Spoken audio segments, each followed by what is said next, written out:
Okay, I'd like to call the meeting to order.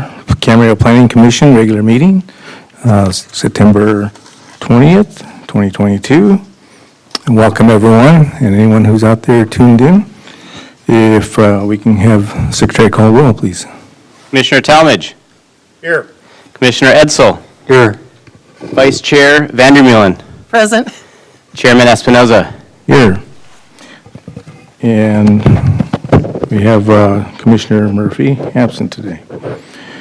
If we can have Commissioner Talmadge lead us in the Pledge of Allegiance. Please rise for the Pledge of Allegiance. Please follow after me. I pledge allegiance to the flag of the United States of America and to the republic for which it stands, one nation, under God, indivisible, with liberty and justice for all.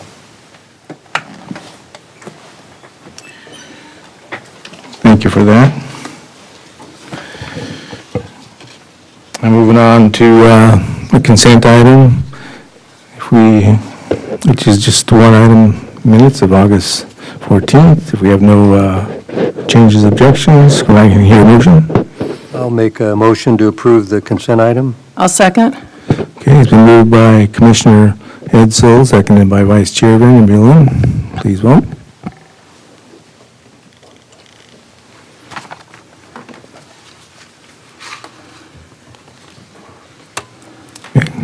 Carries 4-0. All right, now this is a public comment period for anything that's not on tonight's agenda. This is a time for anyone in the public who wishes to address the Planning Commission. Action can't be taken by the Commission on anything brought up during this period, but it can be referred to staff or put on a future agenda. Is there anyone who has anything from the public who wants to address at this point? Okay, seeing none, we'll go ahead and close that public comment period and move on to discussion item B. This will be IPD 408, Darling Development LLC, to adopt a resolution approving IPD 408. Can we hear from staff on this now? Yes, thank you, Chairman Espinoza. Our planning manager, Jackie Lee, will be making this presentation. Thank you. Good evening, Chairman Espinoza, members of the Planning Commission. IPD 408 is a proposal from Darling Development Group LLC for a request to develop 3.29 acres into 3 multi-tenant industrial buildings totaling 40,407 square feet. The project site is located at the southwest corner of Skyway Drive and Airport Way. With the exception of the water tower structure, all other existing structures on the project site, including the parking lots and sports courts, will be demolished. And here is a street view of one of the existing buildings that would be demolished, and the water tower you can see in the background will continue to be located at that location and preserved and maintained ongoing. On August 17th, 2021, the Planning Commission reviewed General Plan Amendment 2020-2 to redesignate the site from quasi-public to industrial and a change of zone for a change of zoning from rural exclusive residential to light industrial, and the Commission recommended approval to the City Council. At that time, a companion development application proposed a drive-through restaurant, coffee shop, and industrial development. However, the Planning Commission expressed support of the general plan amendment and the zone change, but was concerned about the traffic associated with a potential drive-through restaurant use. Additional traffic analysis was conducted after the Planning Commission meeting, but before the City Council meetings, which showed that a proposed drive-through would result in a 15-minute delay or 15-minute interval in the AM peak period at the intersection of Airport Way and Skyway Drive at a level of service F, which is inconsistent with general plan policy. Based on this, the applicant agreed to modify the proposed development plan to eliminate the drive-through restaurant coffee shop. On February 9th of 2022, the City Council approved the general plan amendment and change of zone. The applicant continued to work with staff on an updated development plan showing 3 industrial buildings and no drive-through, as well as approval of an updated post-construction stormwater management plan and watershed protection district review prior to this IPD permit being scheduled for Planning Commission review. And here's a site plan that shows the proposed 3 new multi-tenant industrial buildings. And those buildings consist of approximately 13,700 square feet, 18,300 square feet, and 8,400 square feet. And also being proposed is a new 8-foot decorative block wall with landscaping along Pleasant Valley Road, which will provide for screening alongside the back of these buildings. And a new entry monument sign will be constructed at the corner for the airport. There'll be new landscaping throughout and a new seating area at the corner with artwork, and a new decorative fencing will be installed around the existing water tower structure. A condition of approval requires the artwork to be approved by the Planning Commission prior to the issuance of a building permit, so that would come back to you. A condition of approval also requires for the ongoing preservation and maintenance of the water tower structure. Access to the site will be provided from 3 driveways located along Skyway Drive.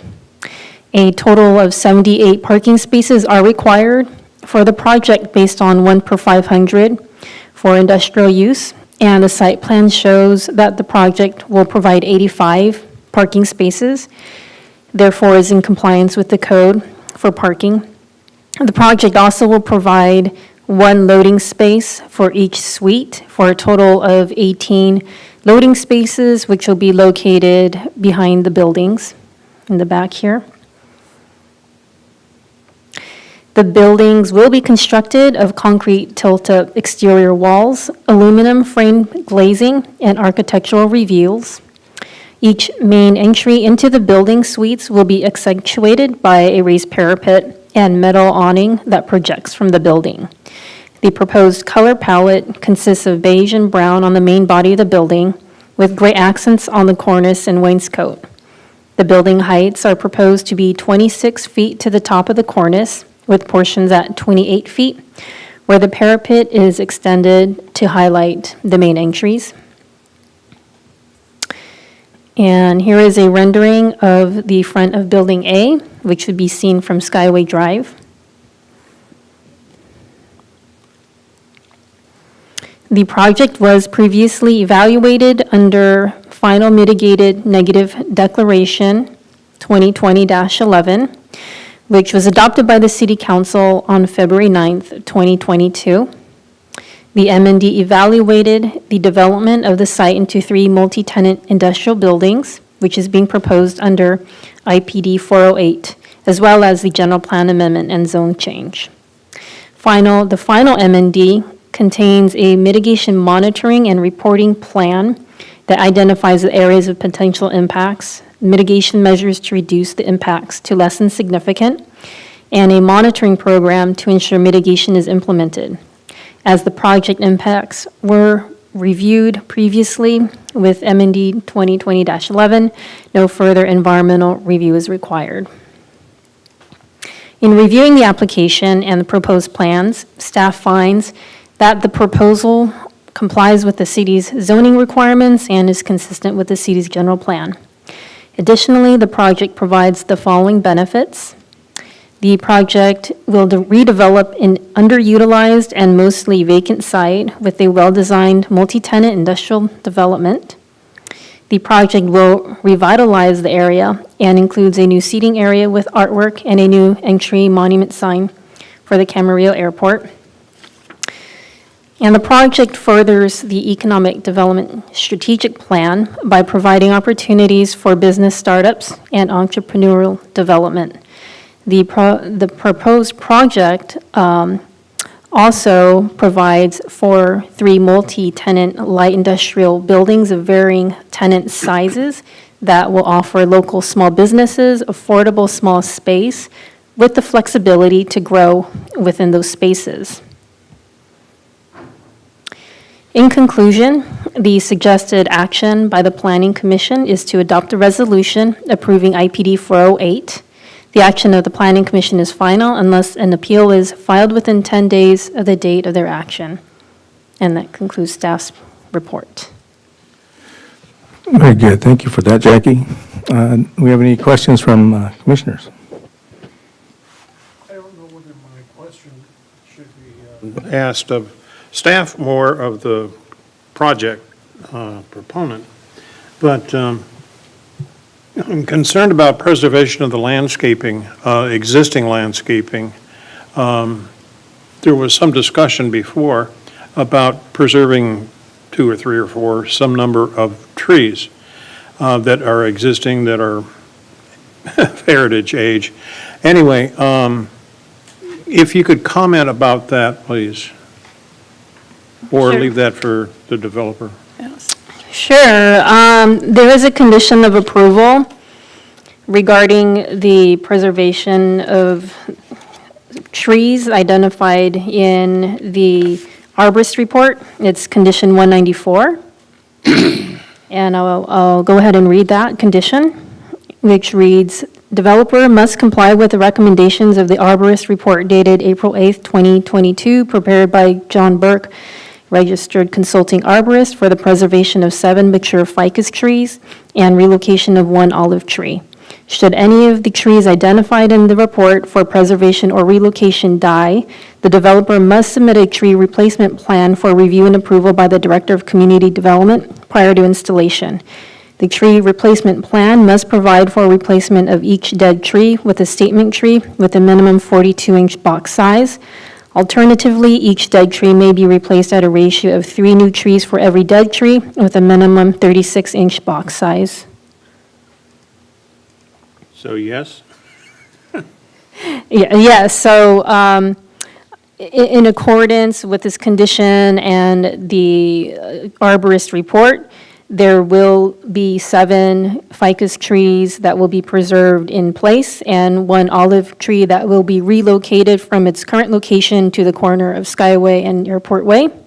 And this condition provides for, should any of those trees not survive, that they would have to be replaced with the appropriate box-sized tree.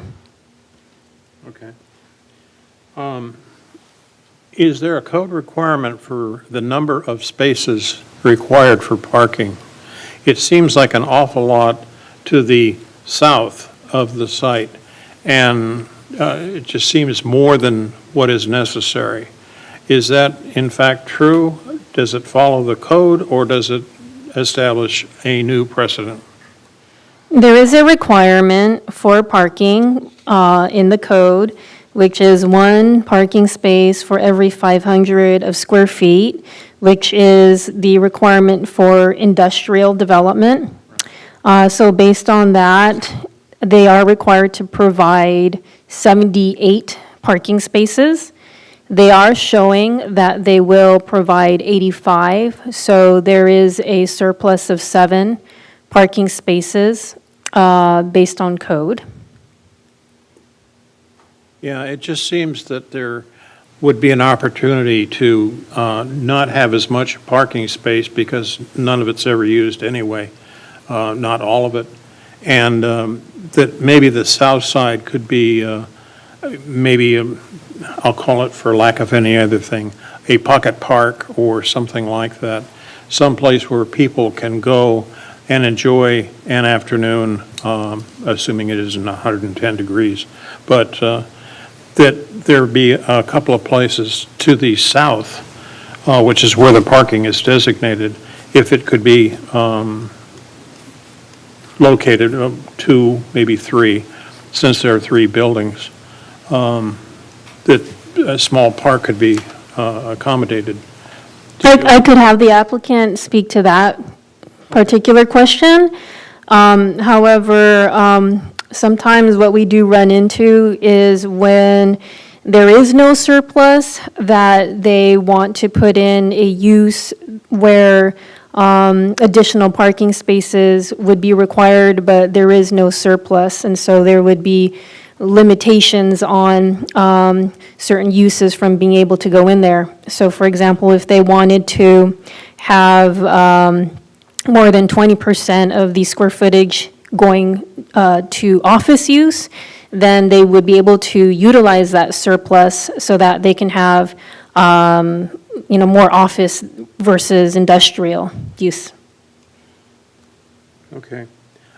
So there is an opportunity, but there's nothing in the conditions right now that provide that opportunity. It's not a condition because they meet code. However, the applicant can speak to whether that's something that they'd be open to. Well, going along with that is the, quote, art park on what would be the northeast corner, next, adjacent to the water tank. That has some public value and public art. Is that not true? Yes, so the corner of Airport and Skyway, that's, I guess, the southwest corner. There is a small little plaza area that will accommodate seating. So if employees wanted to take a break, they'd be able to enjoy the outdoors and sit outside, and there would be artwork located in that plaza area as well. Is there an opportunity provided for smoking outside the building, or is it permitted wherever within, say, in excess of 20, 25 feet from the building? Yeah, so per our smoking ordinance, they would be able to smoke in the parking lot, provided that it's outside of that specific distance to any doorways. So also the little plaza on the corner would probably meet that requirement.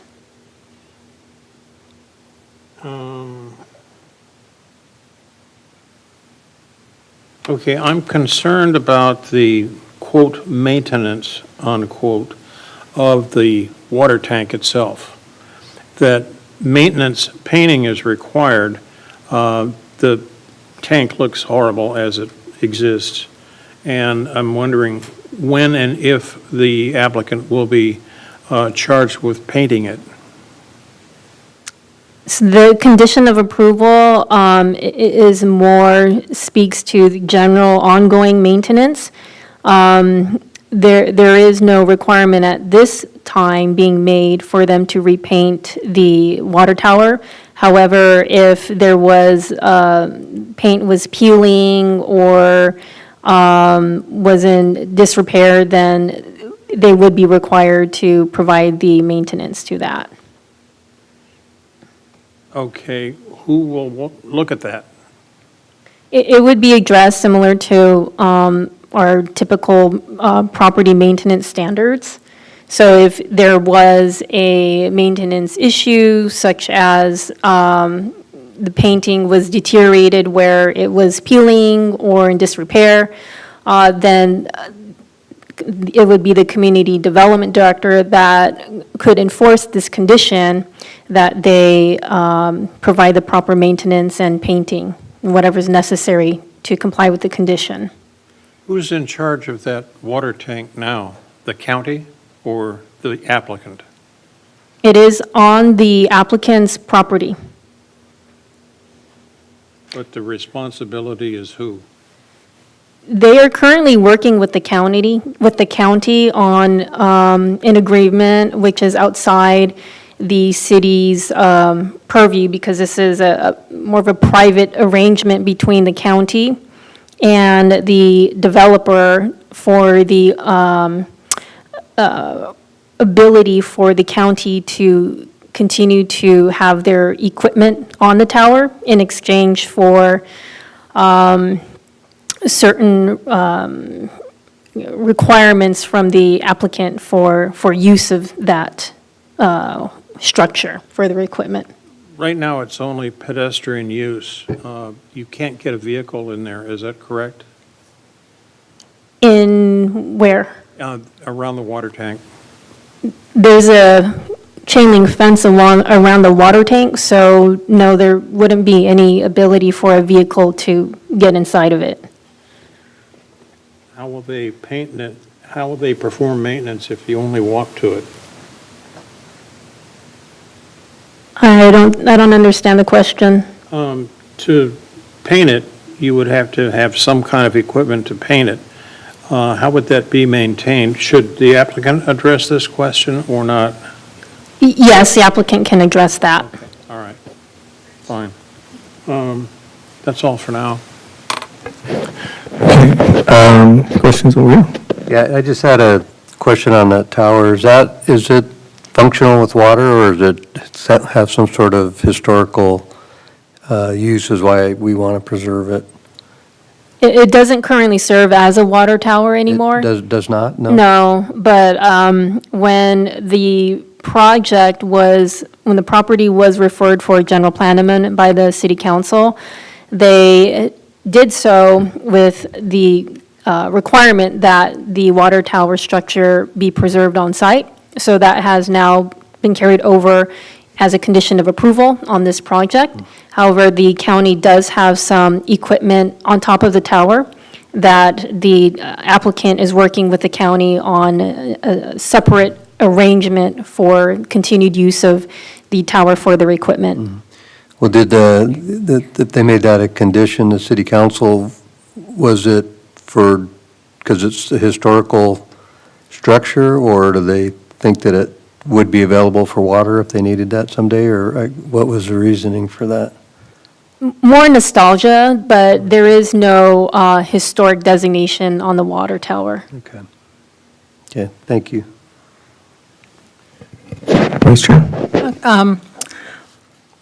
The one question I have, looking at the plan as the buildings are on the lot, with the front of them and the offices, it looks like facing Skyway Drive. All the parking is in the back or on the one side on the west. I just see a little difficulty in ingress and egress to the office space, or if they had, somebody coming in as a business or having to come to the office. Some of these, they've got quite a ways to go walk around, or is everybody going to be just expected to go into the back and work their way to the front?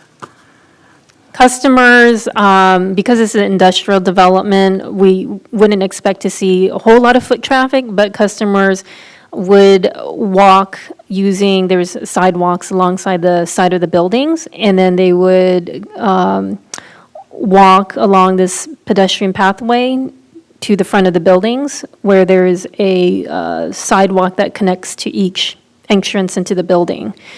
The employees will obviously also park in the back here and would probably be able to enter the building from either the front or the back. Okay. I'm just used to seeing even industrial buildings, if there's an office space in the front, having some parking in the front, rather than all of it coming from behind the buildings, which seems a little awkward to me. But it doesn't look like there's enough space to move the buildings back either, so. It's a kind of narrow site to work with. So I think they've laid out the buildings in a manner that provides for the most efficient use of the site. And also with the buildings fronting onto Skyway, true, it does require that customers would have to walk towards the front, but it also provides a enhanced streetscape along Skyway, since the front of the buildings are going to be more prominent along Skyway and what you would see from the street. There's no parking allowed on Skyway, is there? No. Okay. Okay. That's all. Okay. Yeah, just one more thing on the parking question. I realize that the street itself is going to be red curb, so there won't be any parking in front on the street. Across the street, even though that's not the scope of the project in any way, is it physically possible for people to be parking there currently? Or would they, so what I'm curious about is, would that be a source of, people using it because it's practical, but then, might that generate complaints from customers of the industrial buildings here using that area? So there is no street parking on either side of Skyway Drive. Those streets or those curbs are painted red, so the parking would not be allowed. If somebody, I suppose, was to park there anyway, then that would have to be enforced through, in this situation, I believe it would still be the police department if they were parking in a no parking zone. There's not really enough street width to not encroach into oncoming traffic either, is there? For somebody that's using that red curb and parking there? Yeah, there's not enough width to provide for two-way access and street parking. Right. So it's painted red, the Okay. curbs. All right, but that's all I have. We got one more question from Gene? Not so much a question, but just information.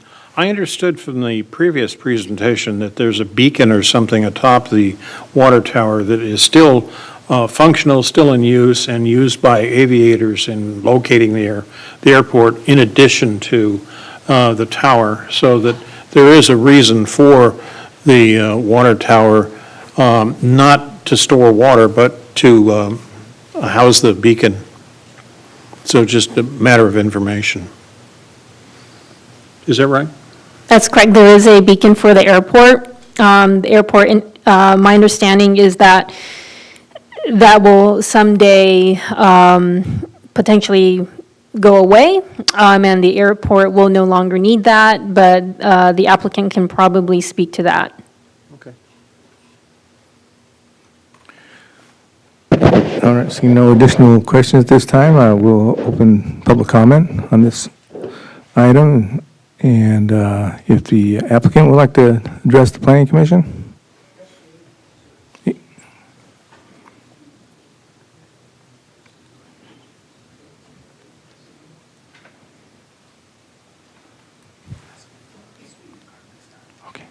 Chairman Espinoza, members of the commission, good evening.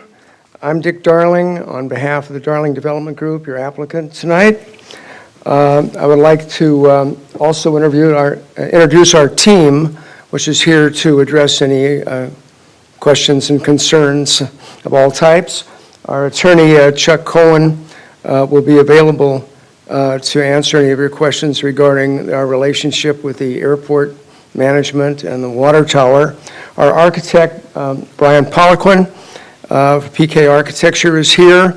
Our engineer, Kinsey Hensley from the Jensen Group, civil engineers are here, and our landscape architect on any tree issues, Aaron Carroll, is here down from Santa Barbara tonight to be with us. And with your consent and permission, I thought I'd make just a few introductory remarks and then turn it over to our architect to talk about the design elements, if that suits Yeah, you. that's perfectly fine. Also, would you, if you wouldn't mind just having one of those blue little cards filled out just for our record of your, Sure. thanks. You want me to do that now, or? No, it doesn't have to be now. Just Okay. So we've appeared before you before, several years ago when we first started the rezoning process. And at that time, we said that this kind of a project was in great demand. It still is. It serves a lot of small businesses and other users, but it has proved to be popular over the years. I've done a number of these. Most recently, we did something along this line in the city of Simi Valley that was really well accepted, and this is kind of along those lines. It should bring new businesses into the community incrementally and help satisfy the demand for industrial space. During this entire process, no known opposition to this project has come to our attention. So we're kind of concluding that either the community's indifferent to it or they support it. There certainly is interest, I know, in the water tower, and that's another matter. It was made clear to us, our first meeting, advisory meeting with the city council, the water tower was to remain. And we understood that. That was our marching orders. And that's where we are today. The water tower remains. Respectfully, we agree with the conditions and with the benefits that Ms. Lee has previously described. No use repeating them. And based on all that, I respectfully ask for your support for this project. And I'm available to respond, and if there are no questions, I'll turn it over to our architect. Okay, let me see, we have any questions for the? No, Okay, I'll hold okay, I think, okay. Thank you very much.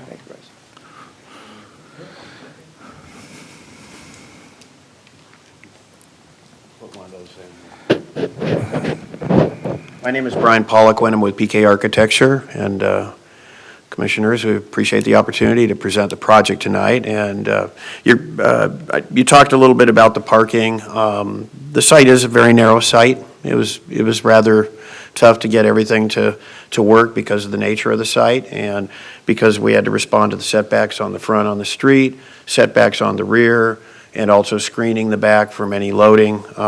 So we really had to play around with it a bit, and actually planning really helped a lot in helping us come up with a solution that everybody seemed comfortable with. This isn't a really big project. There's not a lot of great distance that anybody has to walk. They could go through the back doors if they want, and some of these uses may be industrial. Some of them may have a little more office component to them. I'm in a similar type of project myself in Agora Hills. It's an industrial project. We're architects, and it works quite well. That's the really neat thing about these projects is they're small buildings for small businesses. They're more affordable because of the size. And so I think there's a little bit of give and take, and that parking really, I think it works. We have adequate parking, which is nice. And also, if you do get a little bigger office component or maybe some type of, engineering firm or something like that, or soils engineer, they might have a little more parking need. And so we have that little buffer of parking, which I think is good. We have the little park area at the corner with the water tower. The water tower to us, we felt, and I think the airport district felt it was iconic, and so it was necessary to keep it. My understanding is that water tower, though, I think the FAA has some rules about how it has to be painted. If you were to paint it in the old checkerboard fashion, there's a very strict way that it gets done. But it does carry the beacon, so it does have a purpose, and that's why it's fenced, so that nobody can really get at it, and the equipment is protected. That's what I understand for the project. As far as the rest of it, I think it's nice, clean, tilt-up construction. We've used earth tones to really tie in with the city of Camarillo as far as it being architectural. We've created entry elements for each user, so you feel like you're really walking to a front door. I think it's kind of nice that we don't have the parking in front of it, that you get to have a landscaped area to come into your entry. But, if you want to have a quicker shot into the building, you go through the back. There are man doors as well as loading doors there. So that's pretty much it. Aaron O'Carroll is here also to talk on the landscape, but we did save some of the trees along the parkway, and he could talk a little more about that if you want him to talk about it. But that's pretty much it. Questions? Thank you very much for your comment. Any questions? Just a quick question. You say tilt-up construction.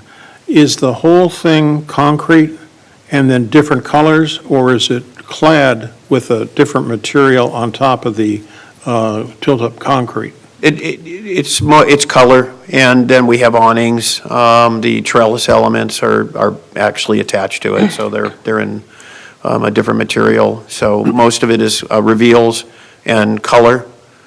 So it is all concrete. Okay, But we have a fair amount of reveals, fair amount of breakup. We have a little cornice top to create a little bit of decorative element, and there's some higher and lower elements on the building to give it more interest, and also there's some pop-outs at each entry. We try to, give each tenant a little entry opportunity so that you feel like you're coming to your own place. So, Will the opportunity exist for someone to lease maybe 3 places or 4 places in a building, or maybe the entire building? the idea is that you could expand. Small business could go into one unit and then expand into another unit, so that opportunity is there. Again, like I said, I've done another project with Darling Development that was very successful in CB Valley, about 72,000 square feet in 2 buildings, similar type.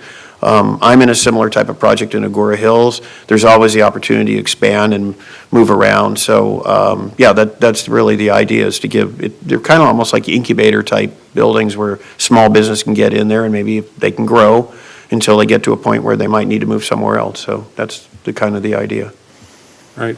But the interior walls between units would be, Those would be drywall.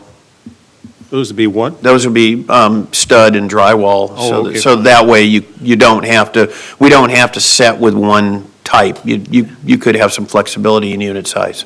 All right. So, Okay. any other questions? So on those interior walls then, are you going to leave those until you get tenants to see where those walls are going to be aligned? Or, Probably that's the way we would do it, is we probably leave the walls out, and that way, if somebody takes 2 units, then they could build it out that way as opposed to having everyone demised right away. right, okay. Typically, from what I'm used to seeing, is the movable demising walls in one way or another so that they can adjust as they go. Right, and that's the idea on the interior walls, is flexibility. Okay, We just wanted to try to start, you got to start somewhere and define different unit sizes, so we did that, but, things could adjust. okay. Additional questions? All right, thank you very much for your comments. Thank you for your time.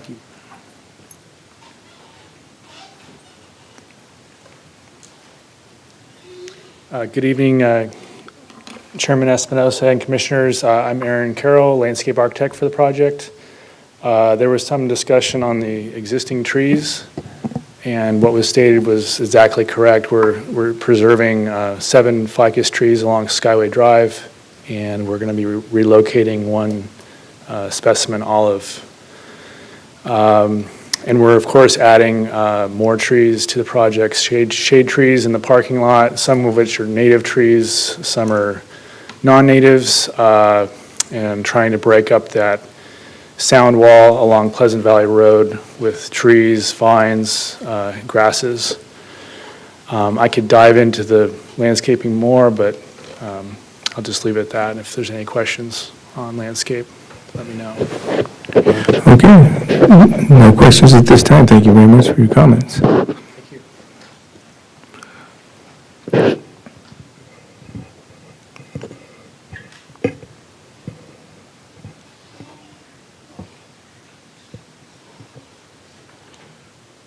Good evening. I'm Chuck Cohen, representing Mr. Darling and his company with regard to the project. I've been working with the Department of Airports and its executive teams, and we're working toward a successful relationship now that Darling has taken ownership of the property and of the tower. We're working on the terms of future use. We're not certain as to what the duration of that may be. That's up to the county. But if you have any questions, I'm pleased to respond. Yeah, I have one. One question? Okay, what was Yes, the, I guess the previous owner was the school district? What, did they had a relationship with the county as well as it regards to the tower, or did they? They had an arrangement with the county as a public entity. Mhm. It's going to be different with a private ownership of the property now. Okay. Thank you. No additional questions? Thank you very much for your comments. Mr. Cohen. Oh, you? Oh, we just, I don't want to miss Thank you. Mr. Talmadge's question here. On the color, on the water tower, does it have to remain the orange and white? Or could another color like a gray, for example, or a sand brown or something be substituted for a color? You're ahead of us. I don't think we've gotten into that detail. Okay. I All really right. don't know. All right. Thank you. thank you. Do we have any speakers, any additional public comment speakers for this item at this time?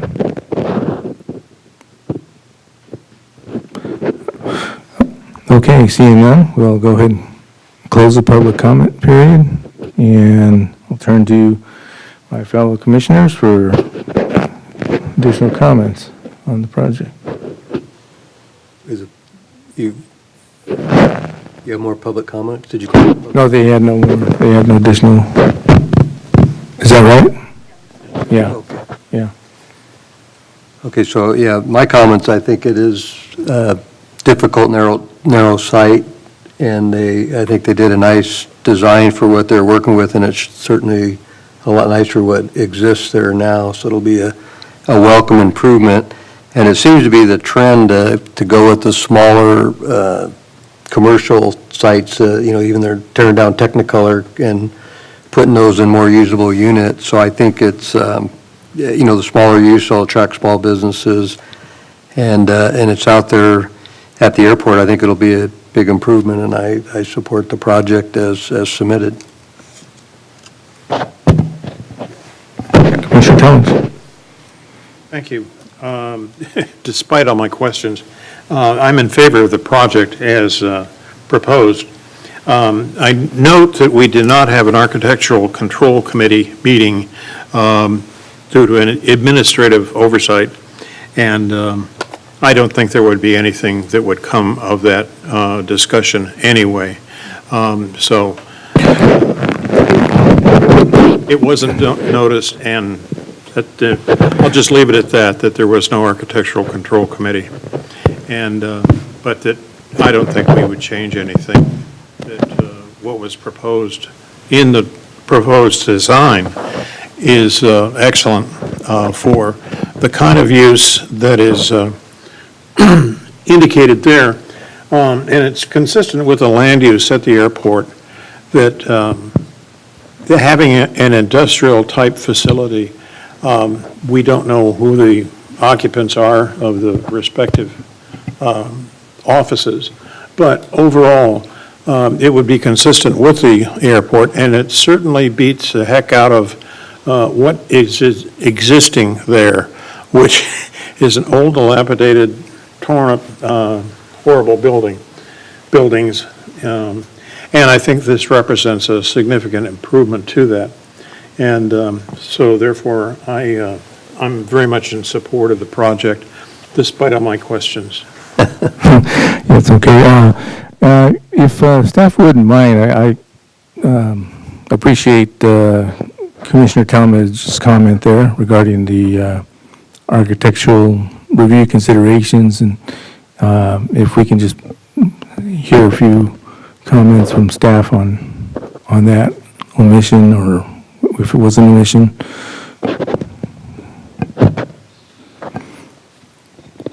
Yes, the Brown Act requires any committee meeting or public meeting to be noticed to the public at least 24 hours in advance. And the notice was not published, so therefore we could not hold the Architectural Review Committee meeting.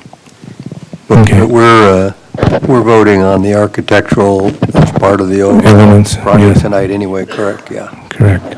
Yes, that's correct. Okay, thank you for that. Commissioner?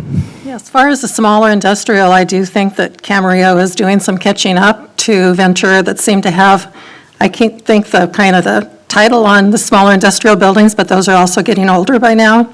So it is nice to see a number of the smaller industrial buildings coming into town, because I think there is a use for those.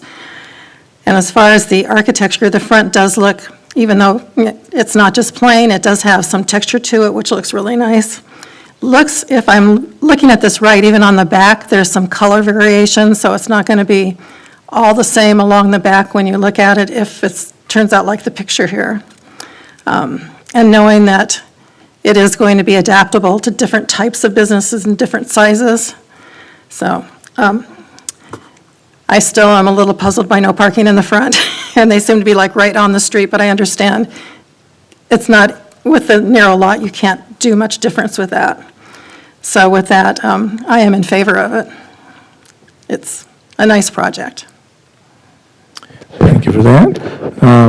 Well, straight up, I support the project. I do think it's an attractive project, actually. I realize, the trade-off on the parking situation, the point's well taken with regard to the frontal area, landscaping, and appearance from the streetscape. Really makes the project attractive, and they, as far as the walking distance, parking in the rear, they're maximum of average of 2,000 square feet if they actually divide out evenly as shown on the plan proposal. But I realize they're going to start out as shells and have tenants occupy as time goes on. The only thing I wonder is if there's any tenants that could foreseeably generate members of the public to the degree that it might create that parking or that traffic situation that the coffee shop would have generated, if that's something that needs to be a consideration in terms of the future occupancies. To address that concern, any use that would generate that kind of level of intense development would most likely be a conditional use permit in that zone, which would be brought back before the commission for consideration. Okay, thank you. But other than that, I really think it's an attractive project, well done, put together, and pretty straightforward from my vantage point. So with that, if we could have a reading of the resolution. Resolution number PC 2022-13, a resolution of the Planning Commission of the City of Camarillo approving a request by Darling Development Group, LLC, for an industrial plan development permit to demolish the existing structures on the subject site, with the exception of the existing water tower structure, which will be preserved on the site, and the construction of 3 multi-tenant industrial buildings totaling 40,407 square feet in the light manufacturing M1 zone, further described and set forth as IPD 408. I'll make a motion to waive further reading and vote for adoption. Second. Okay, it's been moved by Commissioner Edsel and seconded by Commissioner Talmadge. Vote on the resolution.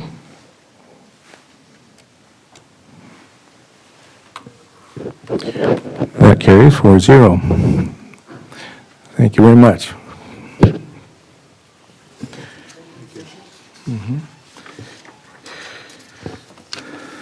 Okay.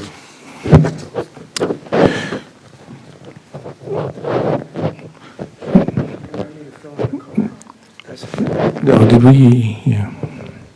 Thank you, Liz.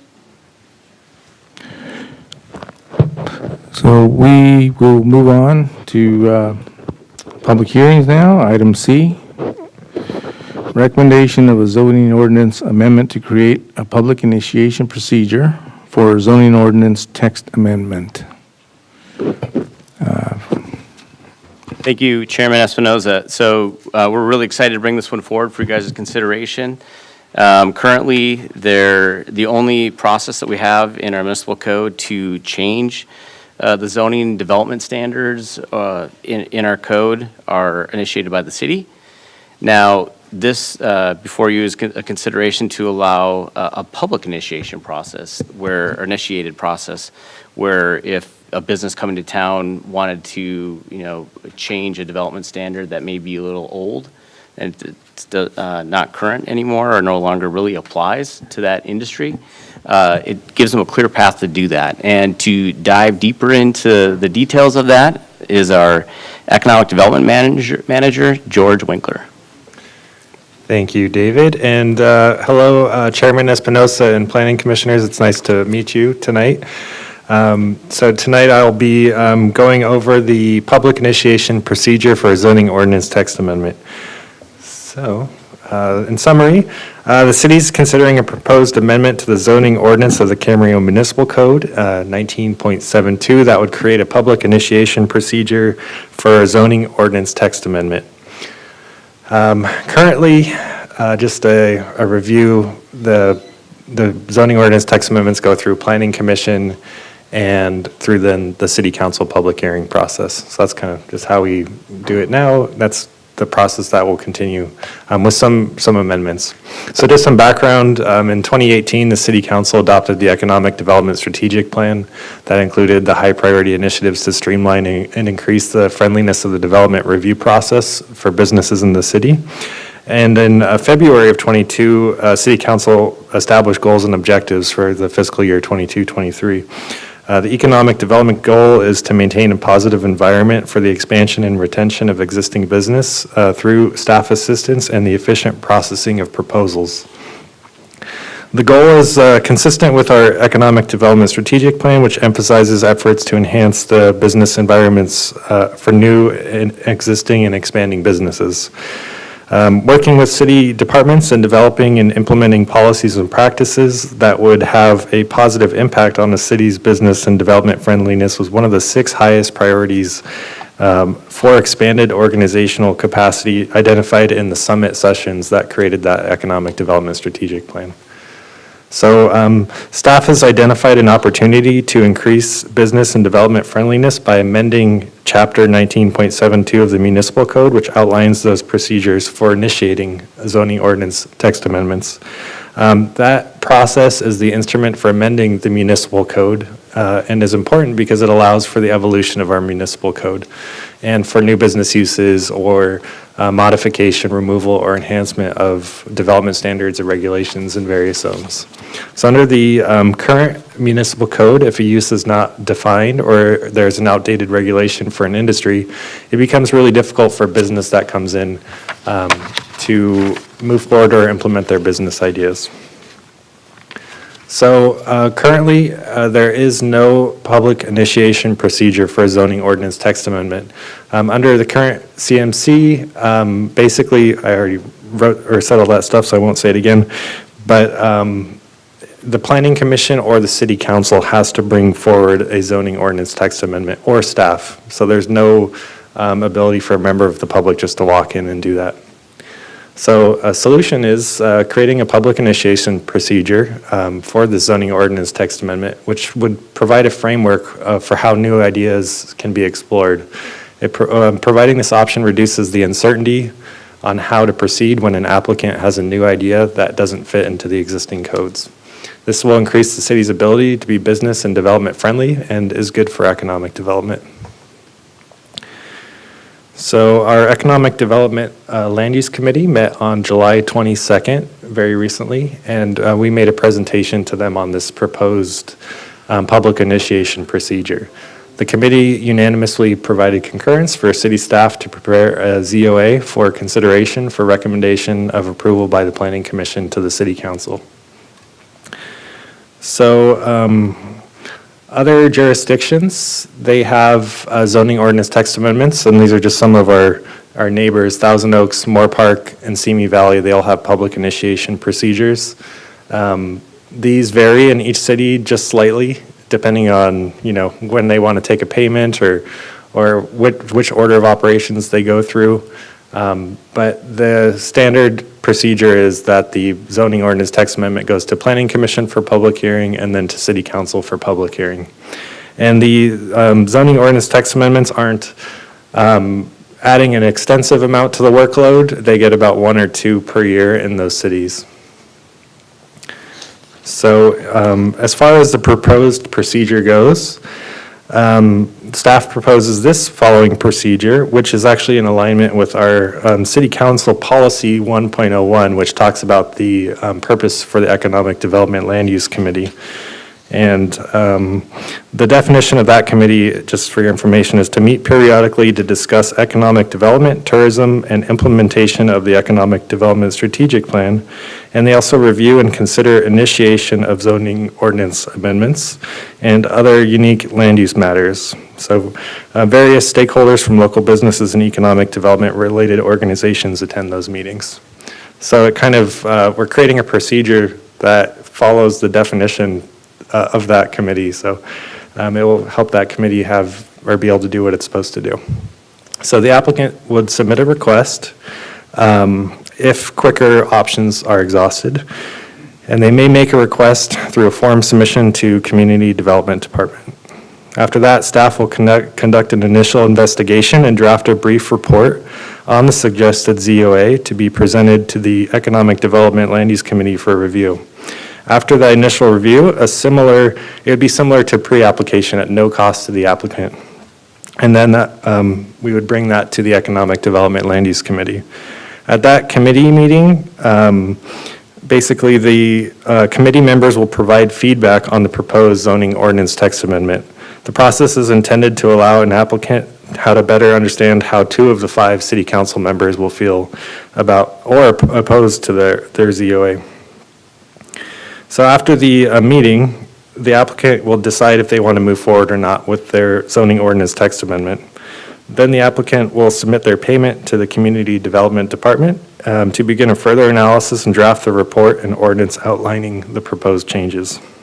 So there are no changes to Chapter 19.72 as it relates to the Planning Commission or the City Council procedures. It would just be adding the application and then the review by the Economic Development Land Use Committee.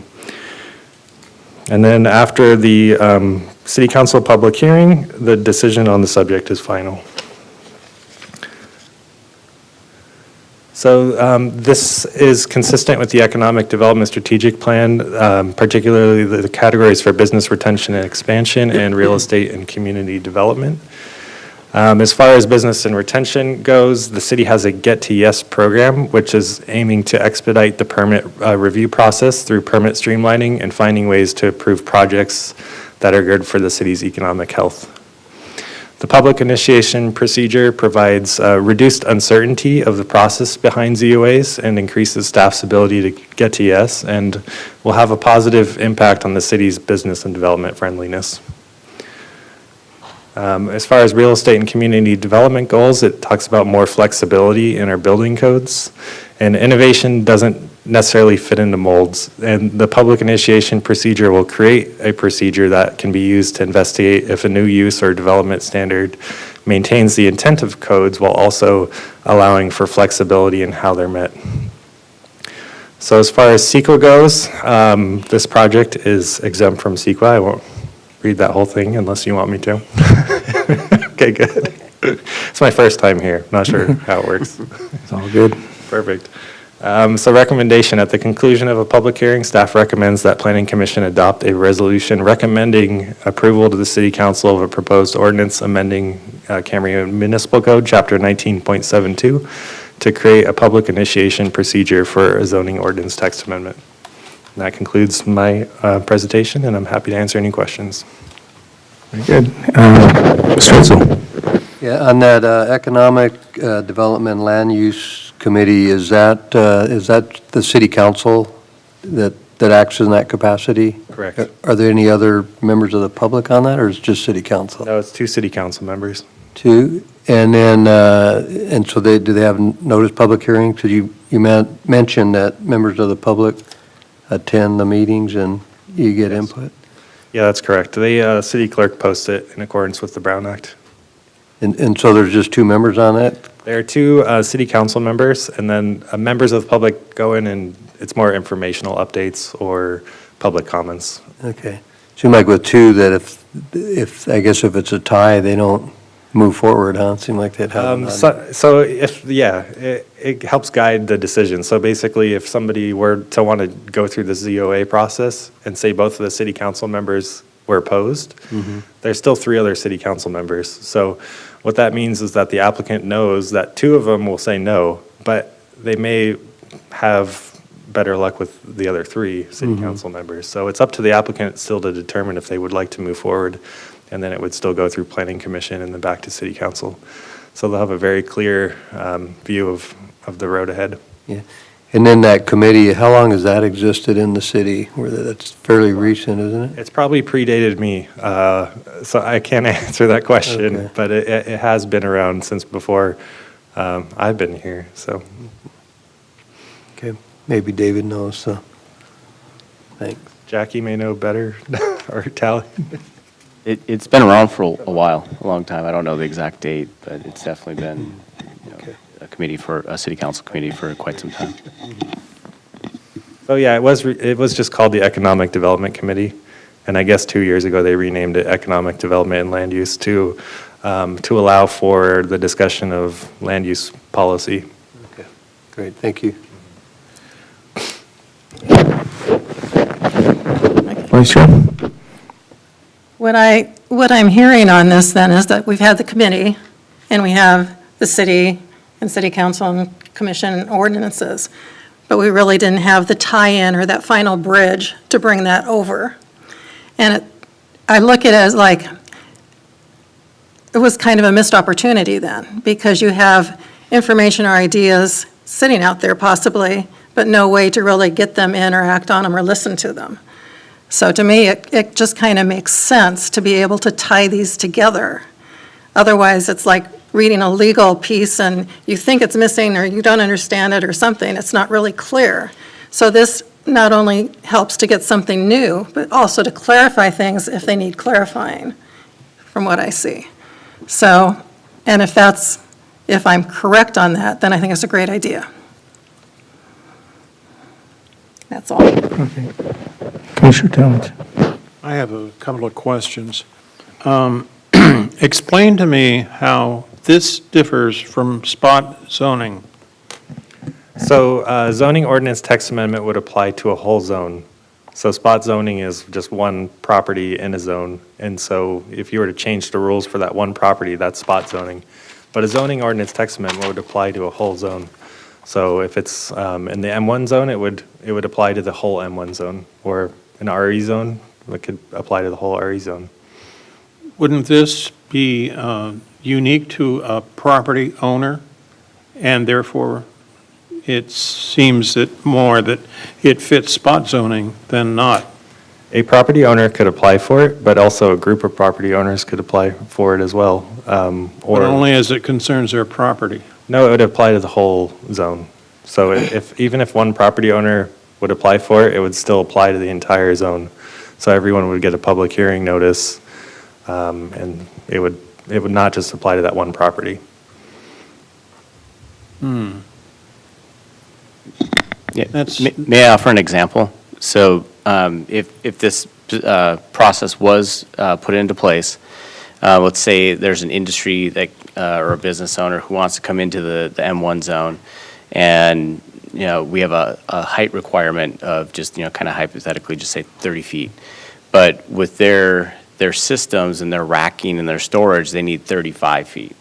So instead of going through a conditional use permit and coming to the planning commission, what they want to say is that, this is an old development requirement, and it really needs to be 35 feet, and you shouldn't be, holding, having that older development standard applied to this newer industry or business that's coming to town. So they could petition to remove it and increase it to whatever height, the 35 feet, and then that would be brought before the planning commission. Well, actually, the process that Mr. Winkler laid out, first is the Economic Development Land Use Committee, and then to the planning commission, and then to the city council to actually change the development standard, which would apply to every single property citywide that's zoned M1, for example. I don't see the advantage of that. I see it certainly for a property owner and the property that he owns, but not applying to the rest of the zone, because you have large zones that are considered manufactured or industrial or commercial or residential? And how are you going to change one property to be the same as everyone else? It's not just one property, it's tied to the zoning.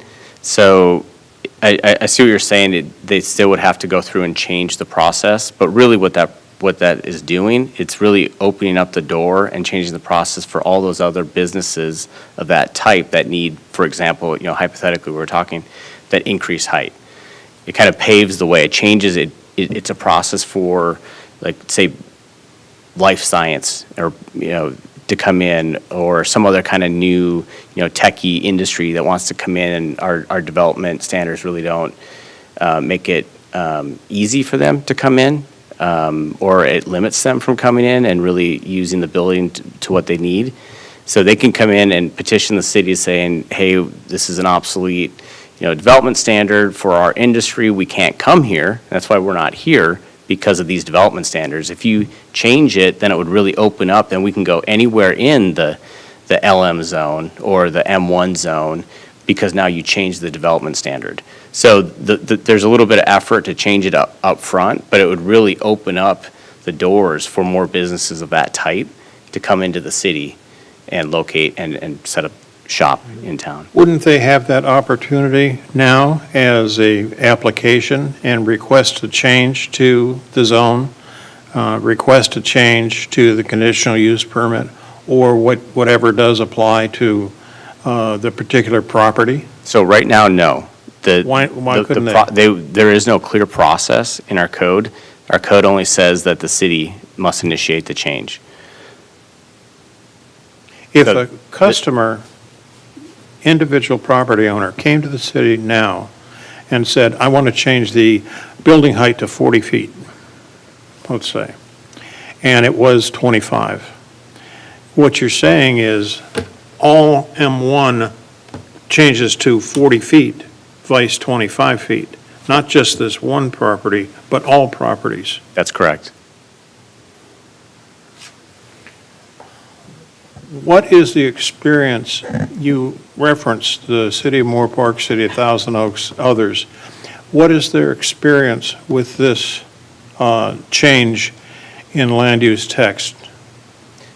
Well, Commissioner Talmadge, let me just back up a step to what David was trying to explain. So, for instance, we're looking at the life science industry as one of the key industries that's highlighted in the Economic Development Strategic Plan, is making the city as a place for innovation, advanced tech, life science. But when you go to other communities, they allow different things in their community by right, and that changes the fabric of business attraction. So like right now, if we were to go market to life science companies, just as an example, they would say, great, that sounds amazing, your city's got the highest quality of life, but when they get to the planning desk, they would say, I want to put a electric standby generator in the parking lot, and we'd go, oh, I don't know how that works out for us, it's not in the code. We need to put HVAC on the roof. Well, it's really tall, like how does that work in the code? There's a lot of things that are just not described in our code. And so, so in this, we're getting ahead of ourselves, because I'll actually be presenting this to you in probably a month or so, or 2 months. But there are a lot of development standards that need to change for our city to attract those industries as a whole. So this is just a public initiation procedure that is just something that other cities allow, but staff will also be bringing forward zoning ordinance text amendments similar to this, but just to really try to attract new industries to Camarillo. Well, okay, I hear what you're saying, but I don't necessarily buy into it from the standpoint that why can't a life science or physical science or whatever, why can't they, as a property owner, come and ask to follow the existing process that would allow them to build to 40 feet, let's say? Thank you. That height was just one example, but for developers in the life science industry, it's a fast-moving process. And when they pick a location, they look at all of these things before they pick a property. So if they were to buy a house, per se, or buy a property, they're not going to wait 6 to 9 months to figure out if they can or cannot put an HVAC system on the roof. And that's what changes with the ZOA, is you would allow this by right so that they know when they buy the property that they can move into town and start a business and do what they need to do. Whereas if you had a CUP attached to it, they would not buy that property and they'd just go to another city. If that makes sense. No, not at all. Not at all. It doesn't make sense. It seems that you're twice involving the economic development group, which is 2 people of the city council. And only when it is approved by them and a fee is paid does it come to the planning commission. Well, why does that then fast track them to make more business friendly Camarillo? I fail to follow your logic. Sure. I mean, right now, there's no process. So if a business owner were to come in and say, with our next item, want to do a smoking lounge in town, there's no process for that. So it's just not an allowed use. So we would just say no.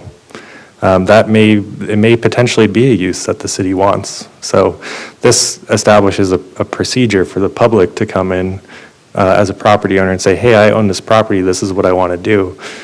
And instead of just getting a no, they get, here's a process to follow to see if they Okay, can get it well, to I work understand out. for a individual property, but to say that that individual property then controls the rest of the M1 zone, let's say, or the, well, I won't use it residential, but the L1 zone or whatever, that's where I'm losing the link. And that's where it gets into that spot zoning scenario. So if we were to just say that one property could have a smoking lounge, now it's a spot zoning scenario. So maybe David or somebody from planning can talk a little more about the land use laws as far as that's concerned. But that's the reason we'd have to go through a zoning ordinance text amendment process versus just a variance or something for that one property. Yeah, just to kind of clarify, the item before the planning commission tonight is really just the initiation of a public process where anyone from the public can come into the city, fill out an application, and kind of have a quick read saying, hey, we think you guys should change these development standards. Not necessarily pegged to an individual property, but just in that zone altogether. And if it is a business looking to come to town and looking at certain, zoning, they could do that, and then that opens up not just one property for them to potentially locate at, but a bunch of properties throughout the city that could meet their needs. And so it's really an opportunity for both the city to modernize our codes and development standards to be able to attract newer businesses that are more like, I want to say like cutting edge or pushing the limits a little bit with technology. And, it gives us an opportunity to adapt to that. But it also allows them to come in, and if this is a market they want to serve, or if, their employee base, and, being close to the port and being close to the Cal State Channel Islands, they want to be here, but they just can't. So we can work with them to really, create a win-win situation where they can go here, and not just to one parcel, but to any parcel that's zoned with that appropriate zoning that would meet their requirements. I have to admit, I'm not buying the concept wide. The particular property that they're interested in, that I certainly understand and support the project. But to say that it goes all the way to all the property zoned as M1, for example, that it affords an opportunity to throw out the window all that we have done for the past 60 years or 50 years and say, okay, come on down, you tell us what you want, and we'll see if it fits. And I don't necessarily buy that. On an individual basis, for the property, that makes sense. But for the University-wide, I don't buy it. Because then you could have a lot of people say, well, wait a minute, what about me? How come I can't do that? And can they in fact do that now with the property? With it, say we approve this, does then that open the door then for anyone else to come in and say, oh, well, I want to take it from 40 to 50 feet? And then, oh, okay, we'll do 50 feet. And oh, what about 75? And pretty soon it starts growing. What's going to stop? Yeah, so to address your question, that you hit it right, the nail right on the head with your question. So we don't have a process right now, and that's the beauty of this item before the Planning Commission for consideration. This item creates that process for the city to analyze, review, and just consider. We're not necessarily saying we have to change our development standards, but this is something like if there was a change or requested change or proposal, it would go to the committee. It could become before the Planning Commission for consideration and comment and their input, and with a recommendation going to the city council. How is that different than now? Because right now that process does not exist. Why doesn't it? That's why we're doing this item right now. To make it very clear, to provide a very clear path for the public to initiate a zoning text amendment. Go ahead. Yeah, if I could just interject something here real quick. So currently, we're talking about making a text amendment line with the Planning Commission or the City Council having to be the initiators. And if, under the current way we have things set up, a member of the public could come to a council meeting, for example, who might speak at the open public comment period and say, hey, you know what, I really want to do something, but I'm being told I can't, and I've got really great rationale for why things need to change. They could actually make that kind of presentation on their own, and council or planning commission could say, you know what, that might be a good idea. Maybe we ought to consider, task staff to look into that. I mean, it's the same sort of thing, right? Wouldn't that be sort of similar to what we're talking about? Yes, in that situation, that's possible. I mean, any member of the public can, speak at a city council meeting for 3 minutes and have that request, but then it's the council's decision to actually move forward and initiate it. Where it's different with this process is that it's an application that we will look at, and you get a read, and you're able to go through the process. Okay, so they can initiate an application. Now, is there a fee that they pay for just that initial step For the initial step, of filling out the application? review? Or is it just the one fee they pay? we haven't got that far yet. Oh. That the fee would be set, but where the fee would come in, as Mr. Winkler was saying, is that the initial application, then that application is studied and presented to the, Economic Development and Land Use Committee, which is 2 council members, and they'll kind of give their opinions on it. And then it's up to the applicant if they really want to move their request through the process. And if they want to, then they pay the fee. And then we bring it to the Planning Commission for consideration with a recommendation going to the City Council for their policy decision. And if they don't want to move forward, they're not out of pocket. So, but it's one of the services that we provide. So the main difference is right now we don't have this process where this item before the Planning Commission tonight would create a process for people to do that. Okay. I didn't mean to interrupt. Do you have anything additionally, Mr. Tones? No, I'll be quiet for now. No. So let me see if I understand. So the City of Thousand Oaks, for example, they've got a process where it's actually the applicant would go to the full City Council, if I read that right, not just a committee of two, but they go to the full council to say, hey, here's the application. Now, they would weigh in and say, you know what, go forward and look into it and see if it's doable. Is that how it works in Thousand Oaks? Hold on one moment, let me just look it up. So I believe Thousand Oaks has an application as well, and then they bring that to the city council. And if the city council makes a motion to investigate it, then the staff investigates it after that. So it's Okay. similar, but they don't have the committee that we have here. But the full council basically says, yeah, you know what, it's worth having the staff look into it, or no, we're not even going there. Correct. They'd have one or the other, right? And in our case, we're proposing to have the committee of two to basically do that, take that step.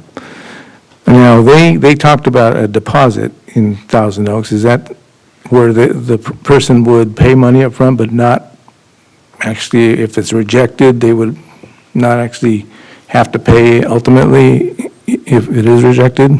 Good question. So in some other cities, what they do is they take a deposit, and as the staff starts working on the project, they start adding up on the bill. And as it hits that deposit amount for staff time, then they stop working on the project and the investigation, and they go back to the applicant and say, okay, now you owe us some more money. In Camarillo, we don't have any project-based fees. We are a little more friendly in that regard, to where we just have a set fee for each project. So that's, our intention is to have a set fee for this sort of study, that would be as part of the fee schedule for Community Development Department. Okay.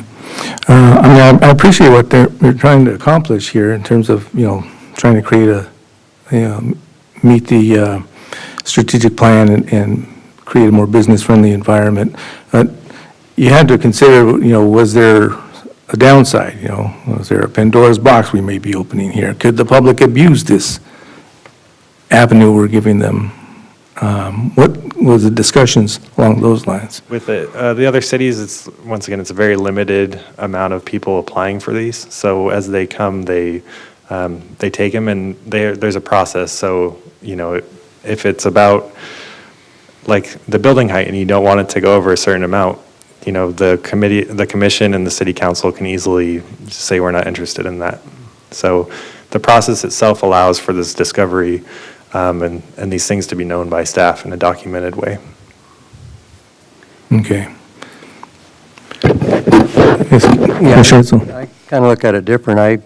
I think it's a great idea. I think it's going to open, innovative thought coming from the public. You guys are working on the stuff you're working on. They're going to come in.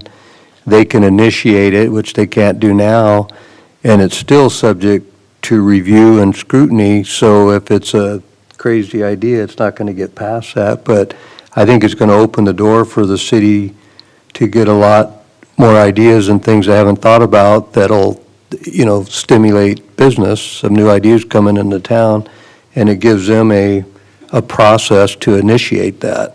Because otherwise, if you come to a public hearing for 3 minutes and city council's working on a bunch of other stuff, and there's, it's pretty limited what can be revealed, and most likely those new ideas may not come off, get off the ground. And this way you have a method where they can meet at that committee level, and if they can convince them that this is a good thing, I think that'll open up opportunities for business to come in the city. So I like it. I think I support it. And it seems like in the other city, it's not overburdensome. They get a couple a year, but it would give the public that ability to initiate their own creative idea that otherwise they may not, get a chance to do unless they lobbied some individual council member ahead of time. Is probably how you have to do it now if you want something to be brought up. So I guess I don't see the downside on it. I just see the upside, but no downside.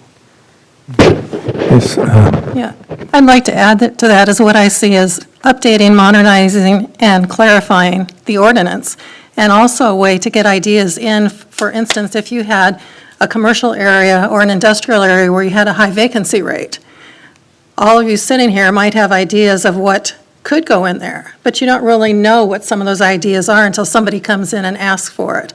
And you can look at it then and say, hey, that might work, and it might work for any industrial area or any commercial area that we have.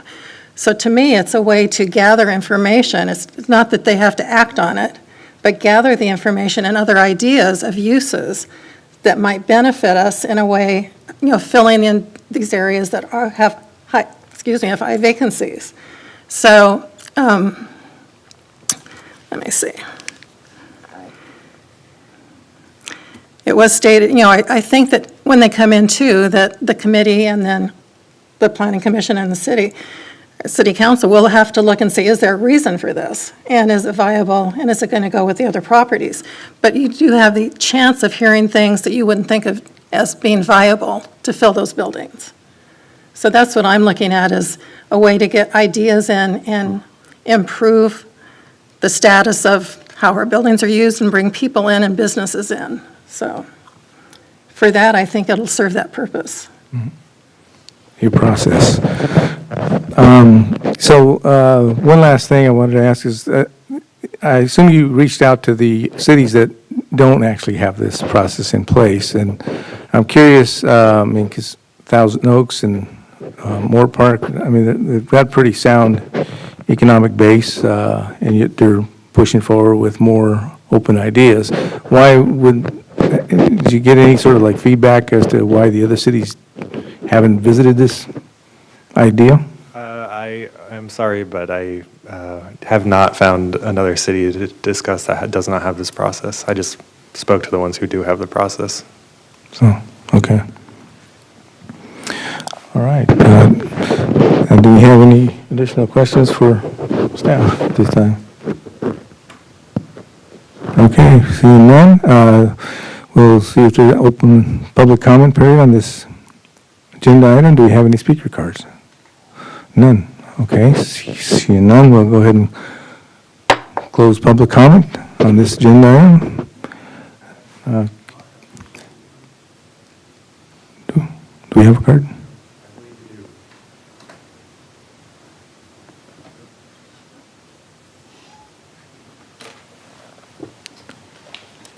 We'll reopen public comment.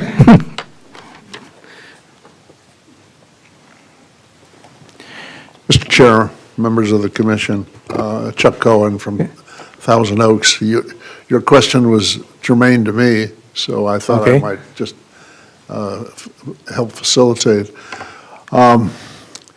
Because in a way, what my client did was to initiate this whole concept for you to give it further consideration.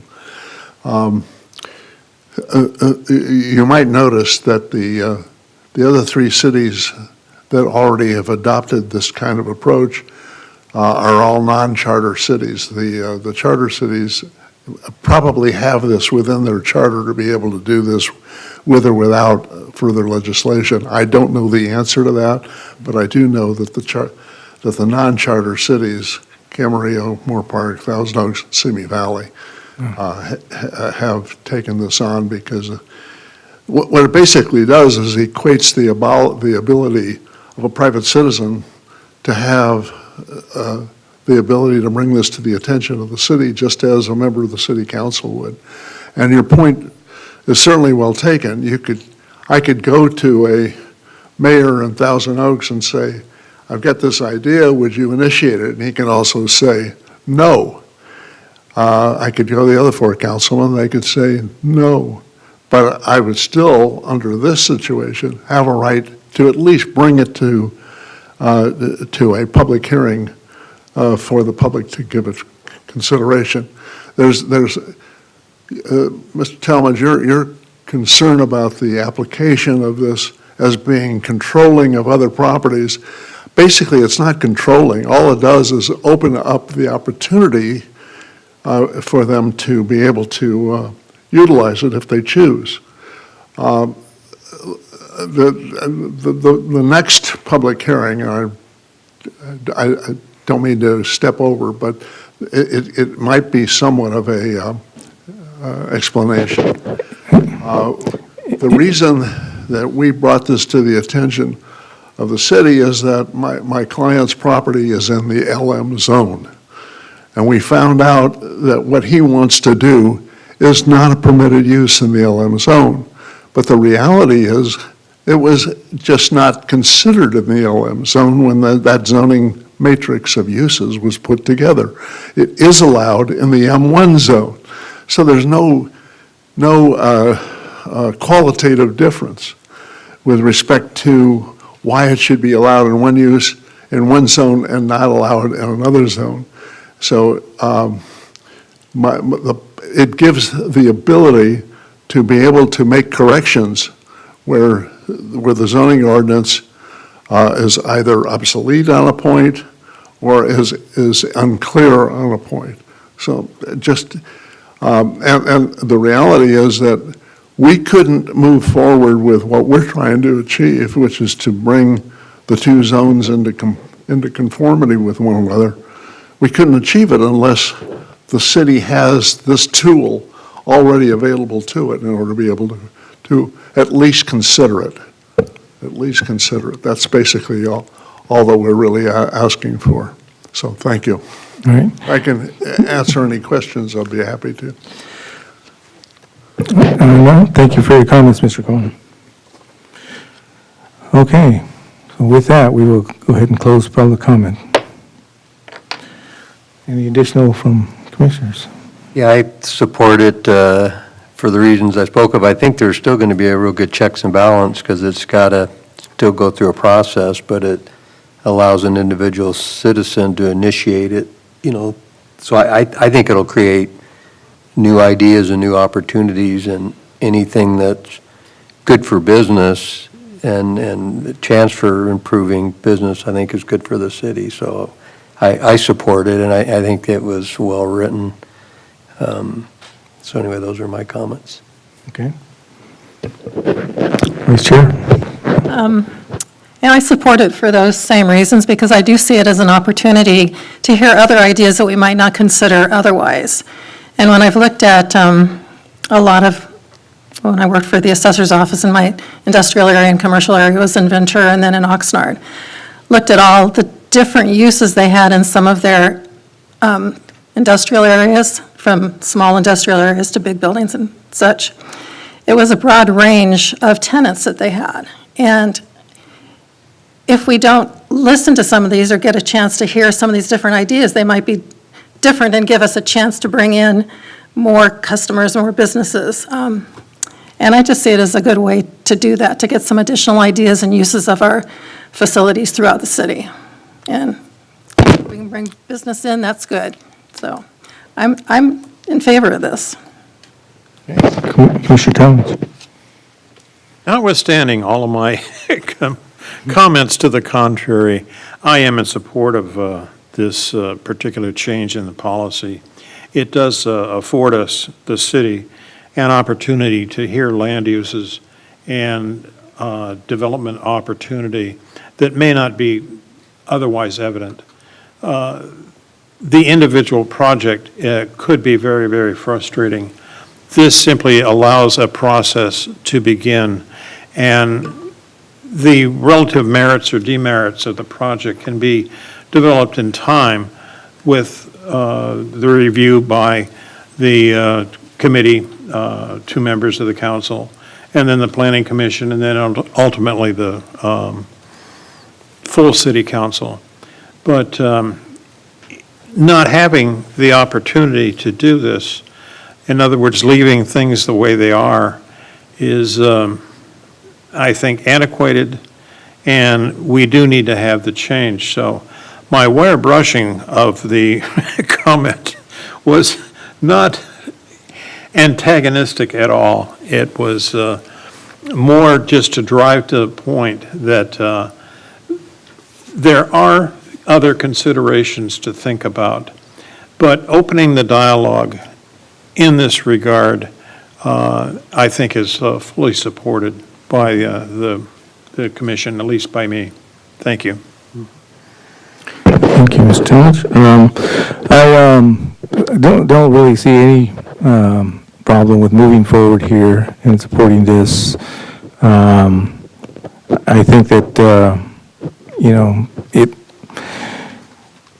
it's only the ordinance of allowing the door to open that we're acting on here. It doesn't mean that necessarily any proposed change is going to be acceptable or approved, but we at least provide a process and an avenue for someone in the public to actually do more than a 3-minute presentation to council in order to try and have the proposal heard, and nothing more. So with this ordinance in the way it's presented, I'll support it, and we can go ahead and move for reading of the resolution. Resolution number PC 2022-14, a resolution of the Planning Commission of the City of Camarillo recommending approval to the City Council of an amendment to the zoning ordinance of the Camarillo Municipal Code to create a public initiation procedure for a zoning ordinance amendment. Make a motion to waive further reading and vote for adoption. I'll second. It's been moved by Commissioner Edsall and seconded by Vice Chair Vandermeulen to waive further reading and vote for adoption. Vote, please.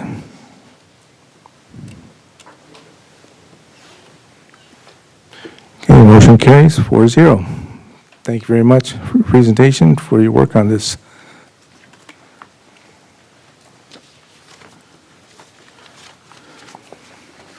Okay. Does anybody need a pause? We can move on. Good. All right, we're moving on to item D, zoning ordinance amendment to allow smoking lounges in the city's limited manufacturing zone. If we can have staff report on this. Thank you, Chairman Espinoza. George Winkler, Economic Development Manager, will also present this item too. Okay. Mr. Winkler? Thank you, Mr. Moe. Okay, so the proposed, or summary is the proposed amendment to the zoning ordinance of the Camarillo Municipal Code, Section 9.28.050.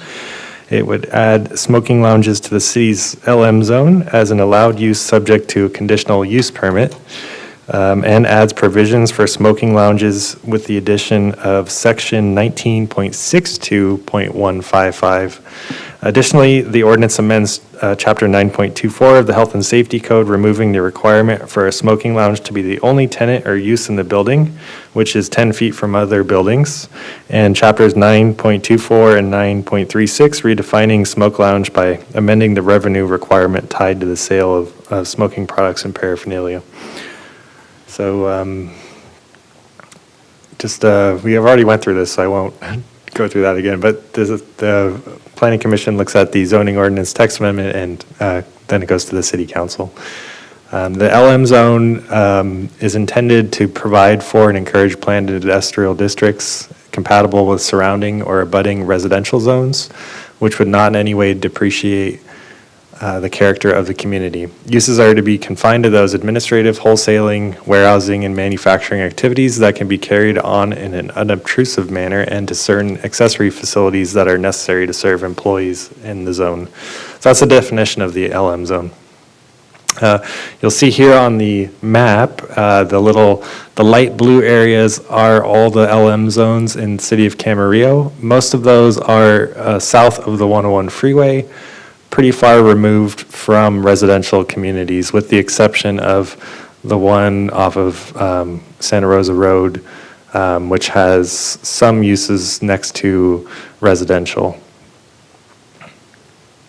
So back in July 2020, the property owner of 912 Poncha Road submitted a pre-application for a private cigar lounge. Staff replied to the pre-application with comments indicating that this private lounge is not permitted in the LM zone and that the request cannot be supported. On May 17th, 2022, staff received a request for a zoning ordinance text amendment to allow smoking lounges in the city's LM zone from the property owner of 912 Poncha Road. On the 22nd, the Economic Development Land Use Committee unanimously provided concurrence for the city staff to prepare the ZOA and for consideration for recommendation of approval to the Planning Commission to City Council. So smoking lounges, currently the city does not allow smoking lounges in any zone technically.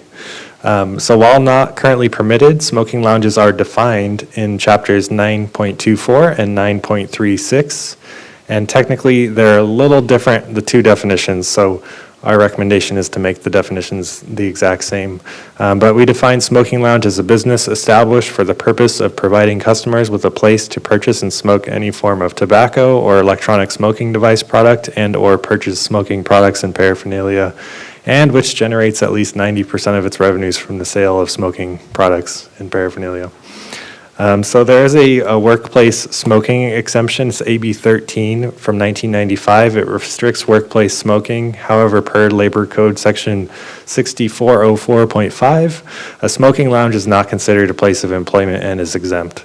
AB 13 requires that smoking lounges are in an enclosed area or attached to a retail or wholesale tobacco shop that is dedicated to the use of tobacco products, including but not limited to cigars, pipes. To comply with this exemption, a tobacco shop's main purpose must be to sell tobacco products and paraphernalia, and the tobacco shop must have a separate entrance, a separate enclosure, and a separate business license from any other establishment on the property. Additionally, they can't sell alcohol, food, or other non-tobacco related products because that whole purpose of that shop has to be selling tobacco. Sorry. So we'll go into the impacts right away. The impacts, the ZOA covers an entire specific zoning area in the city, so it will affect many properties within the zoning designation and not just the immediate neighbors of the subject property. If an ordinance is adopted, then we could have more smoking lounges across the LM zone, which may or may not have negative impacts on existing tenants in those zones. Once again, just a map of the zone so you can kind of see where those areas would be impacted. Other impacts, depending on hours of operations, it might impact other users. So, the ordinance as presented will have adequate measures taken to eliminate smoke from the neighbors, but there still could be issues of smoke drifting into neighboring units or how that's going to impact businesses that may just be against smoking in general. Parking may also be a concern depending on the hours of operation. So per Municipal Code 19.44, industrial uses including light industrial and general industrial are parked at one space per 500 square feet.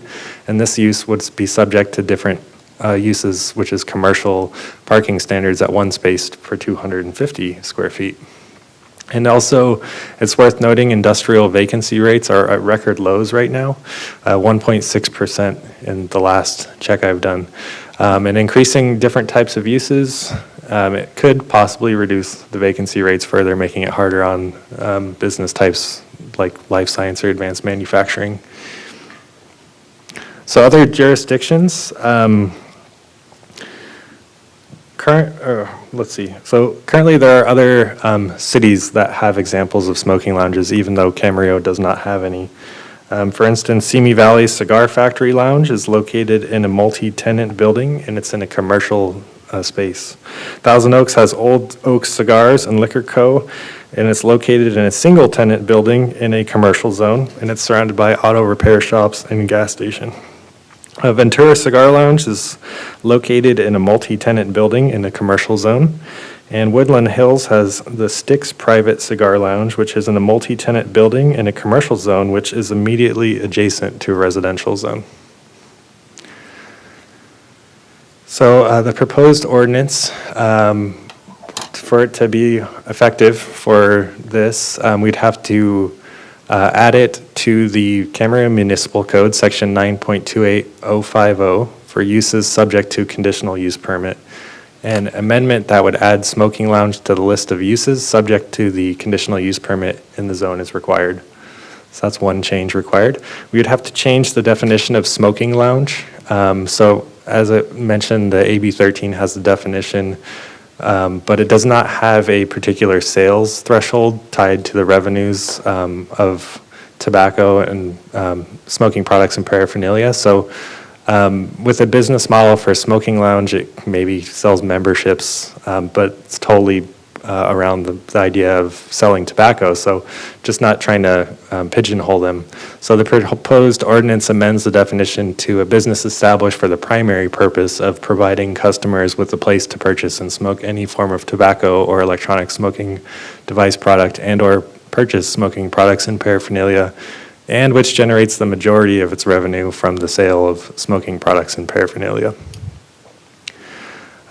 We'd also have to change the health and safety code to allow smoking lounges in multi-tenant buildings.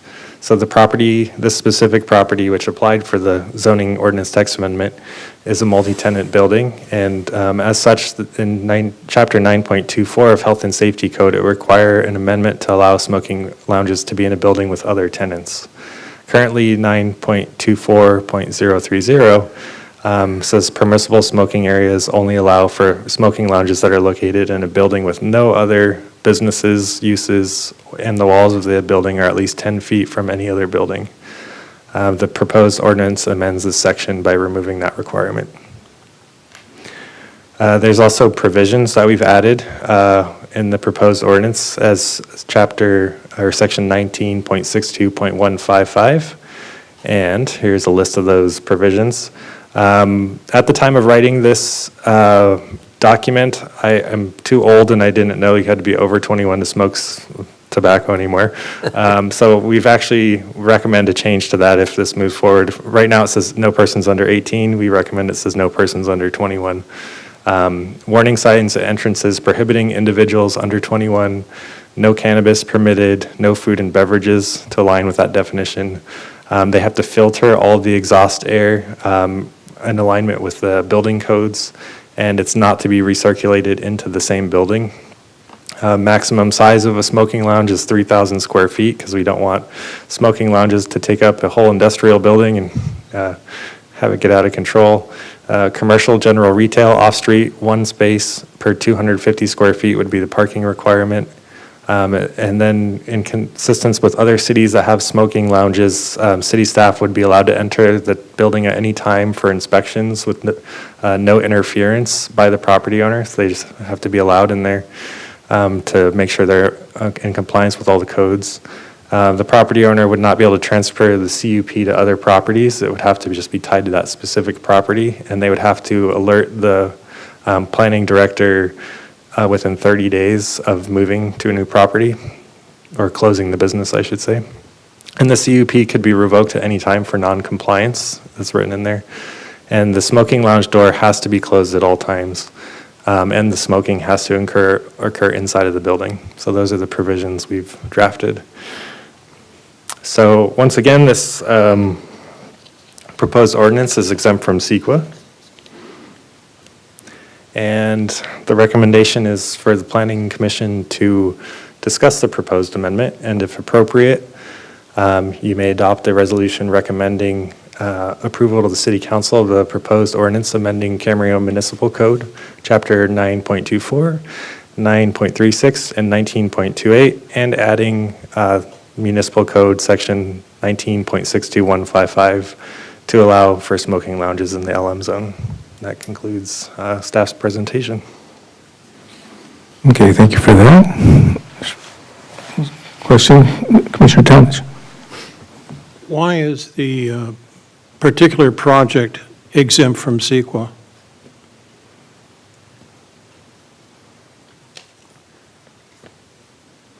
Mr. Moe is ready. So based on staff's review and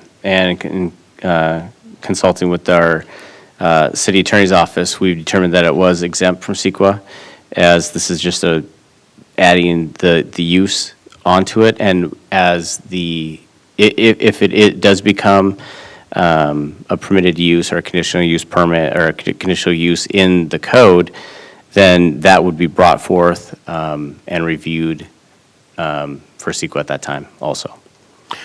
The list of rules, if you may, that apply to the use of a smoking lounge seem to me to sound like conditions that would be applied under a mitigation monitoring program.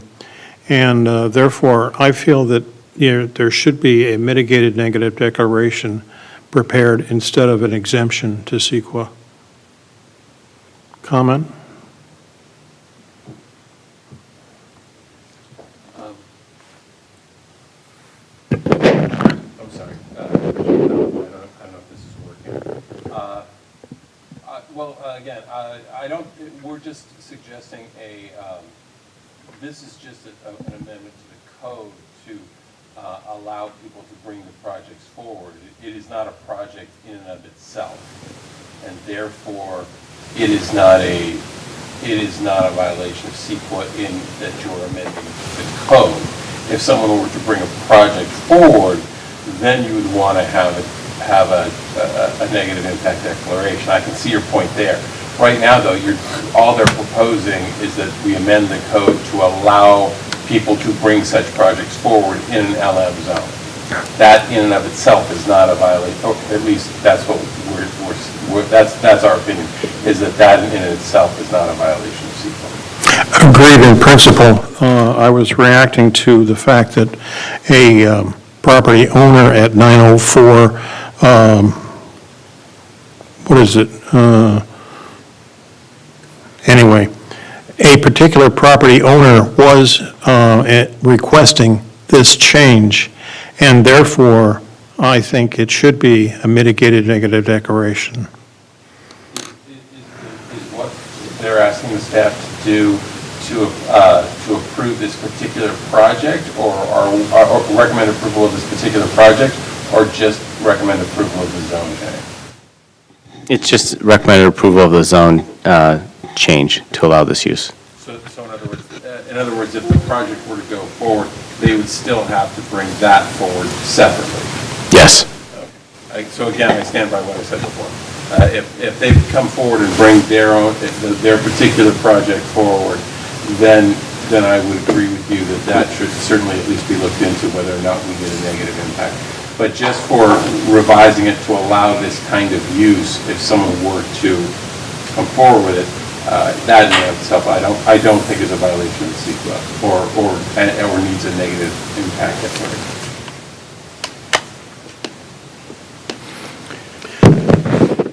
No, I was responding to a fact that a particular landowner had requested the change be made. And in that situation, it seems to me that a mitigated negative declaration is appropriate. Because, I'm sorry, perhaps I'm just not understanding what you're saying. Because an individual has asked that a change be made in the code, again, I don't see how that creates an environmental impact if you don't actually have a smoking lounge, or even a particular one being proposed. All they're asking you to do is decide on whether or not you allow such properties within a particular zone. You're not actually voting on any particular project.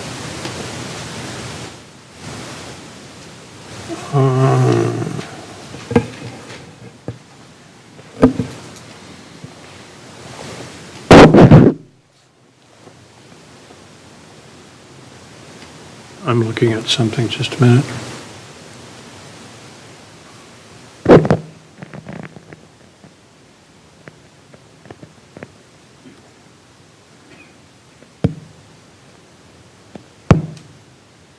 There's specific reference on July 12th, 2020, the property owner of 912 Poncho Road submitted a pre-application for a cigar lounge and was subsequently resubmitted in 2022. And it seems that we're responding to a particular property owner, not just in general. And that's reading direct from the staff report. I'm sorry, if I could just add a little bit more to this.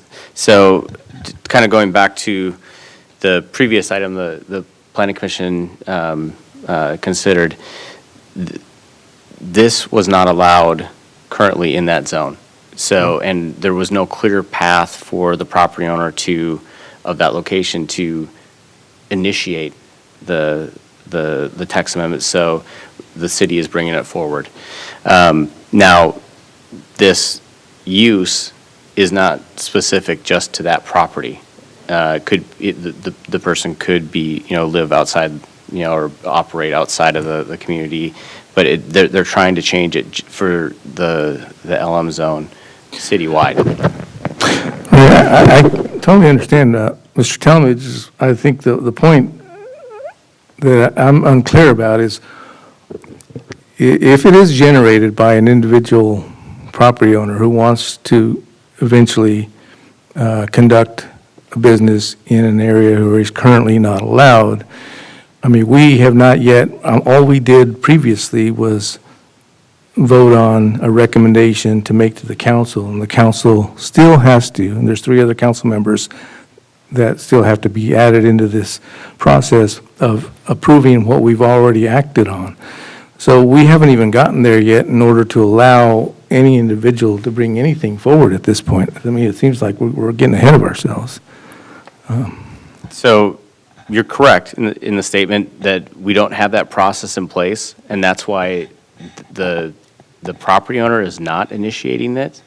They had to speak with the city, and the city is bringing this forward because currently the only way to bring forward a zoning text change is a city-initiated zoning text change. By city council or planning commission, right? Well, it goes through planning commission and city council for review, yes. And then if it becomes, part of the code, then it would be available as a permitted use in the entire zone throughout the city, not specific just to that location. So you're saying it's being brought forward by staff, but we are, as the commission tonight, are the initiators of this? Because it's either the planning commission or the council that have to be the ones that initiate a text amendment, right? One or two of those 2 bodies, right? Yes, it was brought through the Economic Development and Land Use Committee first, and then now it comes to the Planning Commission for consideration and recommendation to the City Council if this is a use that you would recommend having in the LM zone. And then only if that gets approved through that process, then the applicant would come forward with a conditional use permit, and at that, all the issues could be considered if that's a good location within that zone to do it, by how close it is to the neighbor and all those kind of things, right? Yes, that's exactly true. And it may not even be that location. Mm-hmm. We haven't received an application on that. So. Mm-hmm.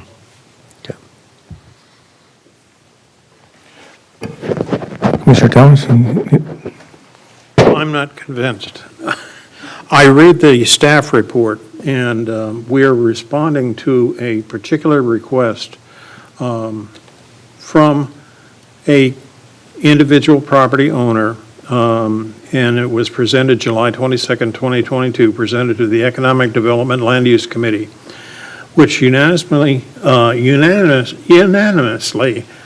provided concurrence for city staff to prepare the zone amendment change for consideration for a recommendation of approval by the Planning Commission to the City Council. Okay, that's all well and good, but it seems to me that responding to a particular request, CEQA is not exempt from this. This is not an exempt project, that CEQA must be complied with and therefore should be done in accordance with the law.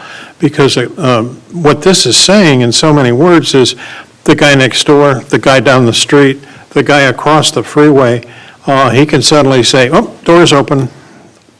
I'm not necessarily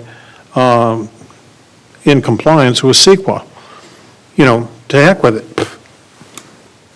I don't agree with that. Comment?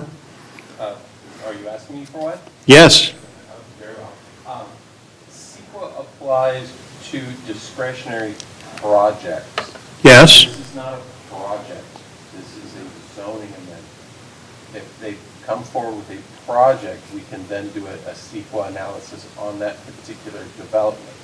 This is not a What if- development, so I would say, even though it was asked for by a particular individual who has an idea for a project down the line, I would argue, and, if you could decide to go against it because you think it needs a CEQA, that's fine. I'm only giving you my opinion, I could be wrong. But I think that if they come forward with a project, then CEQA would apply. Right now, this is not a project. It says to me it's a project. It says staff researched the land use issue on July 22nd, presented the economic development and further consideration, and then presented to the council, to this commission, then to the council. So that's a project.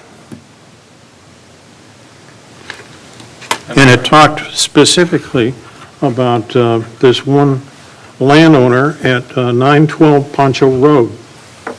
Commissioner Talmadge, this is a zoning ordinance text amendment, so if that property owner would like to move forward with a project, they'd have to file for a conditional use permit, which has not been filed, and then city staff would have to go through that process, which comes to planning commission as well. So that would be when the project would be initiated. This is just the zoning ordinance text amendment at this time. And if I may go to a different subject, I noticed that all of the ones, the other smoking lounges that you discussed were in commercial zones. Yeah. Why is this amendment in a different zone? Is there any reason given why this particular zone is being suggested for this? This is the zone that was suggested by an individual. Can I cut in on this? Yes, Vice Chair. That was one of my questions was, why are we only doing it for light industrial or LM zones rather than commercial when all those other projects were in commercial zones? I can see it meeting parking requirements, sizes, heights of the buildings better ability to vent things in commercial zones rather than industrial zones. So why aren't we doing both? Yeah, staff is not making any recommendations. We're just bringing this concept forward for discussion. Okay. Any further questions?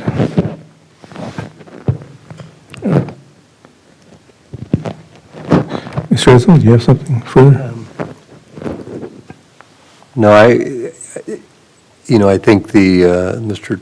Talmadge points, well taken, that it was, because we don't have the process for an individual to bring an initiative, he had to go to the city, and that's where the initiative's coming from. So I don't think it's tied to the specific project now. I mean, it will be, but he'll have to come back in with a conditional use permit. But that is a good point that Beverly brought up is because it's not allowed anywhere in the city now. Was there discussion about having it in commercial zone plus light manufacturer? That was not a item we discussed. I mean, they didn't discuss it and reject it? It just wasn't discussed? No, it just wasn't discussed.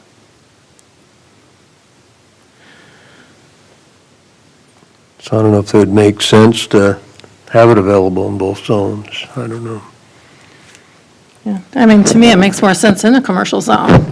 Like I say, for parking requirements, looking at height and venting and all the things that would go into and be required.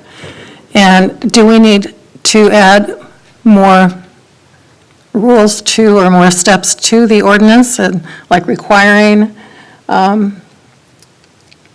review of whatever Gene asked for, sorry, or height or types of buildings or something that goes with it so that we can narrow it down a little bit to appropriate places to have this.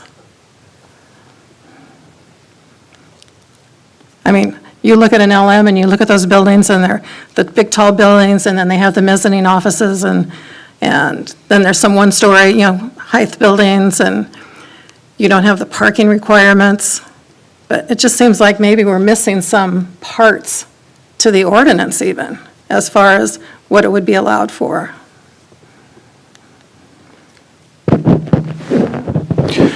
All right, well, we're covering some ground here. There's obviously some consternation, but I think if there's no additional questions at this point, we do want to open up for, public comment. If there's any speakers on the subject matter at this time? No speakers, okay. We'll go ahead and, okay.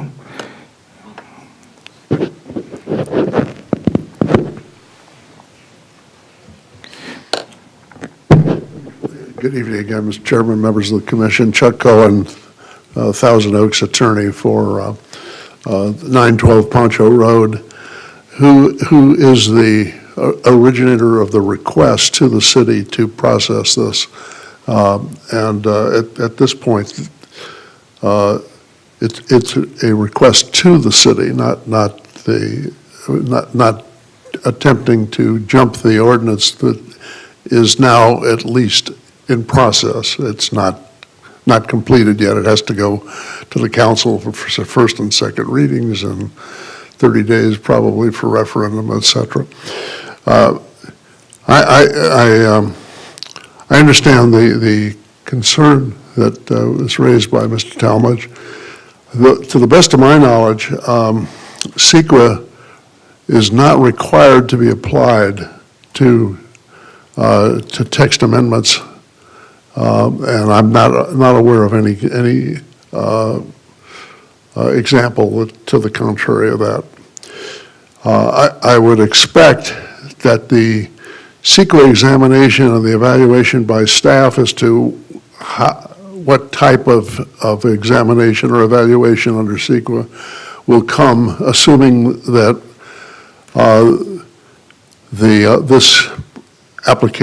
this ordinance change moves forward and my client chooses to file a CUP application. I think that the staff has attempted to look at the details of a future CUP set of standards as a means of just communicating the staff's recognition that there will be significant restraints upon how this might be implemented. And just as staff was attempting to give you a broader picture, but not to put the application or put the current proposal under the scrutiny that Mr. Talmadge applied. We looked at those at the current set of standards, and those would be all understood and lived with. But that's really not what we're here for you tonight. Tonight, we're just simply asking that you make a recommendation to the council that is consistent with what the land use committee suggested back as a direction to staff, and that would be to make the amendment to the text. That's basically it. Any other questions? And I would like any of my comments in the earlier discussion to be transferred to this record as well. All right, thank you, Mr. Cohen. Fire away if you have questions. No questions at this time. Thank you. Okay, no further comments?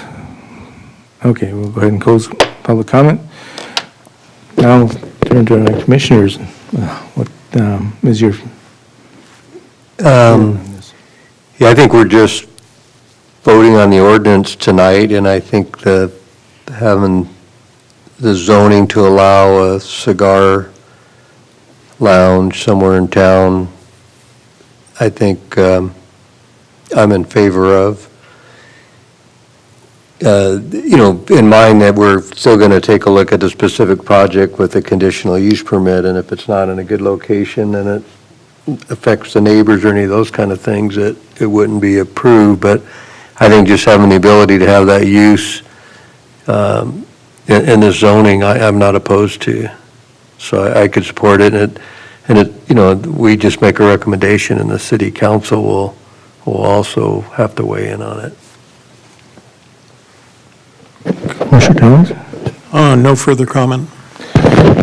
Vice Chair? I'm just still middling around the idea that I would rather have listed the commercial zones also. To me, it's incomplete the way it is for where it could be used, and according to, you know, how it's used other places. Could we get staff to consider adding commercial zoning to it, or some of the commercial zonings to it that would apply, as well as the LM zones?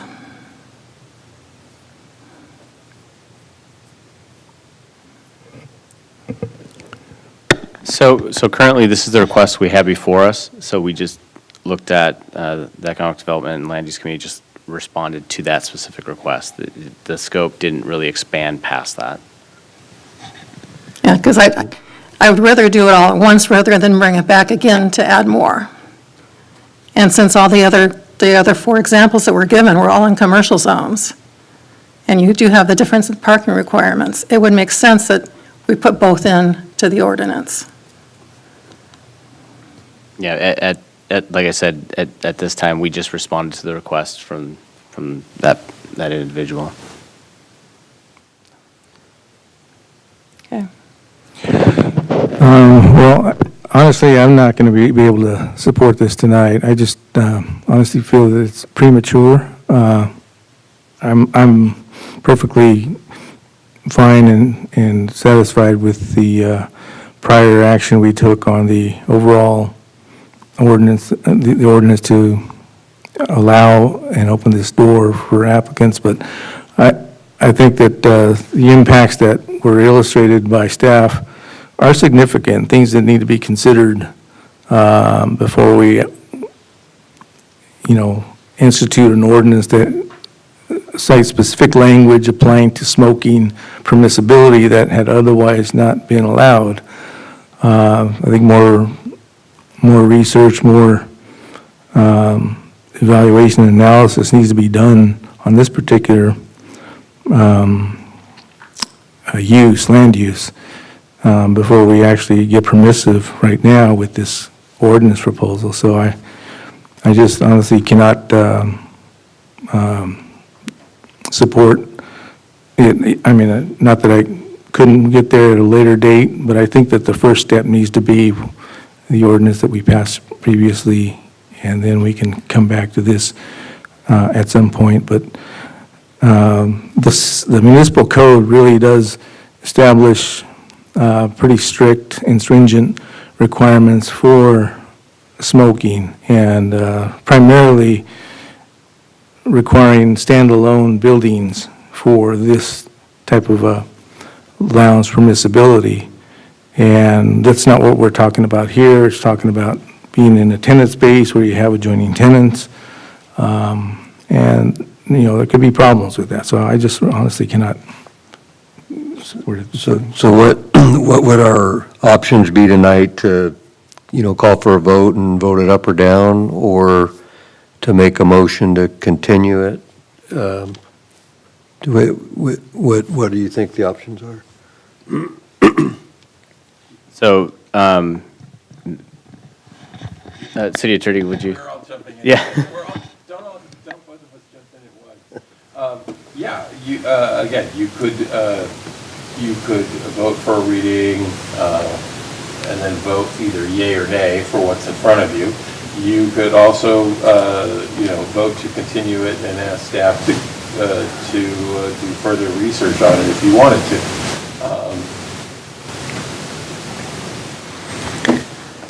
What's everybody's pleasure, I guess? Well, like I say, I won't be able to support tonight, but I would support a continuation. I'd like to have more research done on this. I'm sorry, I didn't get I'd you. like to have more research done on it. So would the motion be then to continue this and get more information, but we should give the city some specific information we would like. Mr. Rowe? If I may ask, if that's the wish of the commission to continue it to a later date, I'd ask that you give us, clear direction on what you'd want us to focus the research in, or more information that you would need to make a decision on the request. So I think number one would be to continue it until after council action on the previous ordinance we've already approved. And then for mine, it is addressing the impacts that we've been so far shown in the staff report and in the overhead presentation that was made by Mr. Winkler. We do need to visit those things and understand, because we are talking about, potentially exposure of people in adjoining tenant spaces to the smoke that might be generated from this type of use and occupancy. But wouldn't that be debated in a conditional use permit application? Well, that's true, but I mean, we're sort of like, I say, raring to go right now with this ordinance, with this language, creating a permissibility, and I'm just not there with the permissibility until I have a better read on some of these other factors. I'm sorry, if I may step in. Yes. Because if I'm understanding you correctly, your concern is that this was brought up by an individual, and our code currently doesn't allow that to happen, correct? Right. And I agree with you. That makes perfect sense to me. Yeah. So perhaps what you're suggesting, and I think you said this, but I just want to clarify, is that basically you don't want to approve this, so you would not recommend it, and you would invite them to go through the process once the process for public initiation is established. They can actually then go through that process and get this further development that you're asking for, correct? Right, I mean, like I say, I'm not saying that I would forever be against this type of use. I'm just saying that we need to have get to where we're addressing this in the right sequence. And I feel that step number one this needs to be taken to the council, and the council needs to approve before we move forward with the consideration of something of this, on this scope, and of this permissibility, which isn't currently allowed.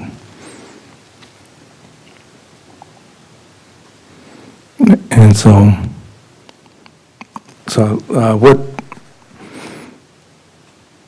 like I say, you're talking about certain municipal code sections that need to be changed, and right now, I'm not comfortable changing those things, given what impacts I've seen.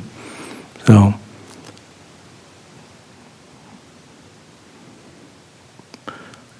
we would need the why as to why not. We've been all these years and all this time, we've required standalone buildings in order to protect the public, because the public, honestly,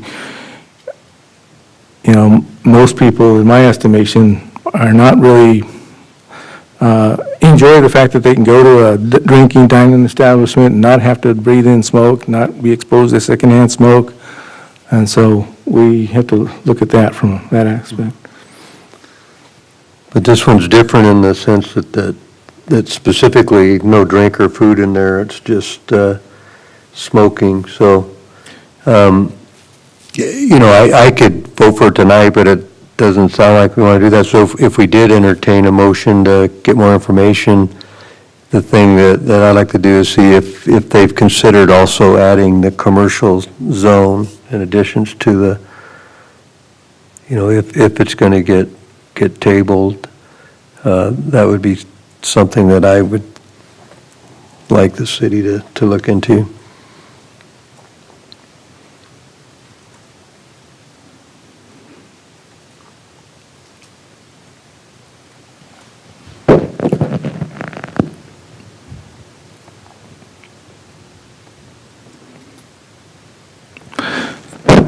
So it's up to us now, I guess, to decide. Do we want to, What's that? I said, now it's up to us to decide, are we going to table this or not? So, So,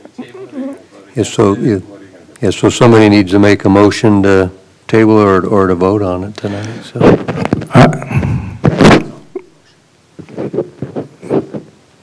So to proceed, and Mr. City Attorney, if you could just jump in and correct me if I'm wrong in any of this. So the next step would be for the reading of the resolution, and then the motion, and then whatever way they want to go. Now, kind of from what I'm hearing is the Planning Commission would like to hear more reasons of the why and the why not, and to make sure that all the potential impacts are addressed. But from what I'm seeing, and this is kind of where I'm kind of relying more on the city attorney, is that it is a recommendation to the city council. So is the recommendation could be to go back and do more research. It could be to, obviously to approve, or it could be to, the recommendation could be for denial based on certain reasons of why you feel that. But it is a recommendation to the city council. So. Agreed. You're thinking that quite succinctly. okay. We're making a recommendation to the city council, and you should do the reading, then you should do a motion to and whatever action it is that you want to do. Okay. So we'll move forward. Why don't we proceed with the reading of the resolution then first?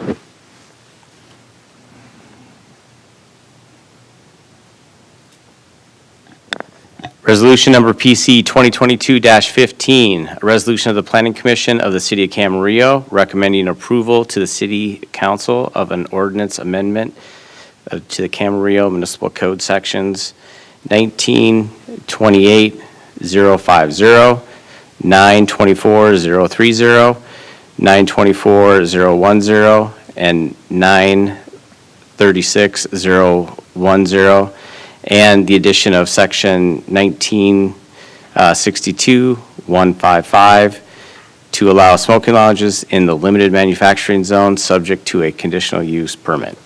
I'd like to wait for the reading and make a motion to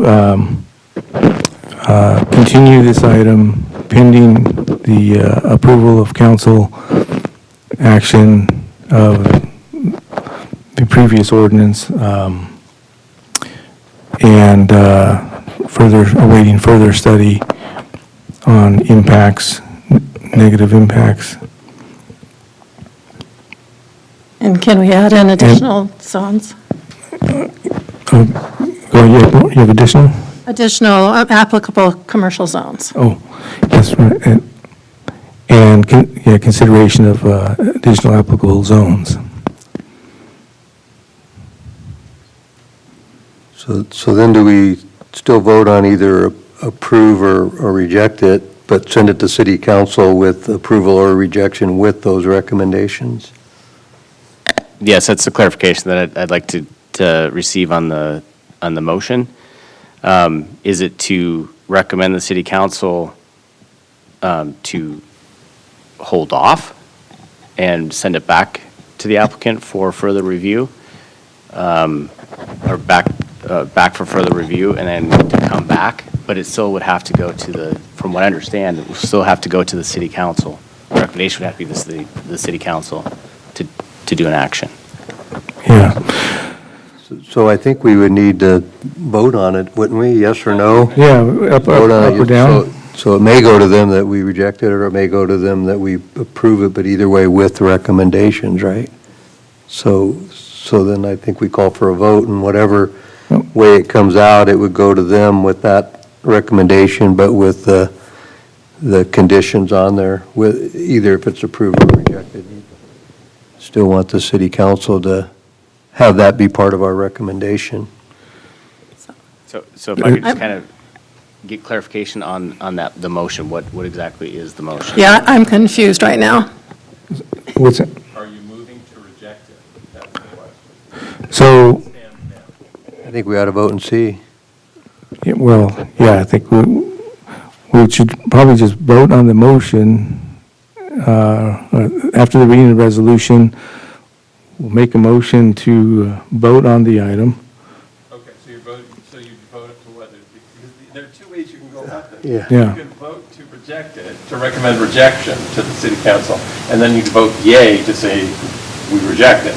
Or you can vote to approve it, and then vote no, and everyone can say, well, it didn't pass, we all rejected it. So, But either way, that would come out. Is it too late then to send it with the recommendations? no. Yeah.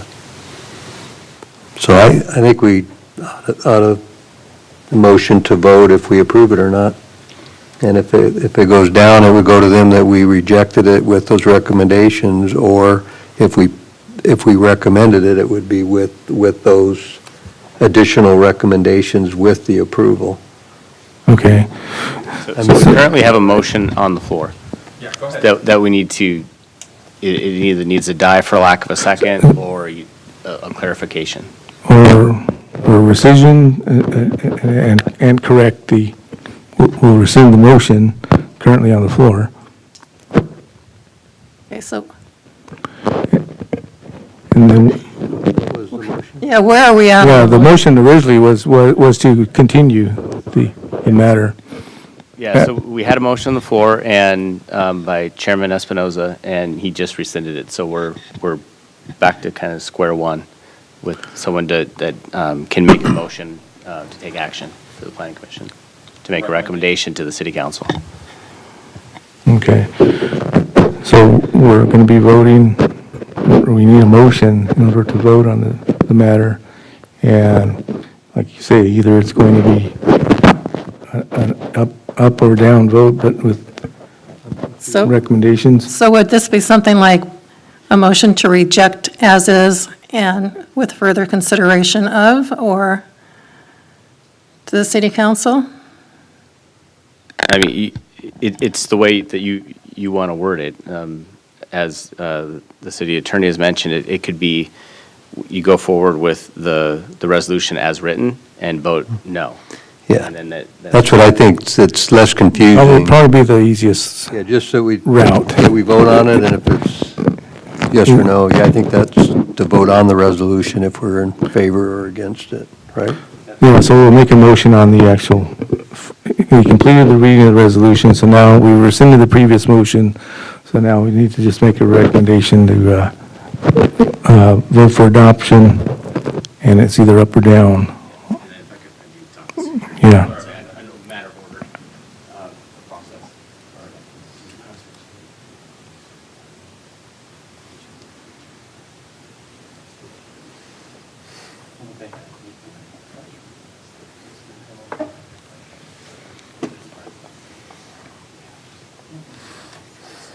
Yeah. All right, we're good. Okay.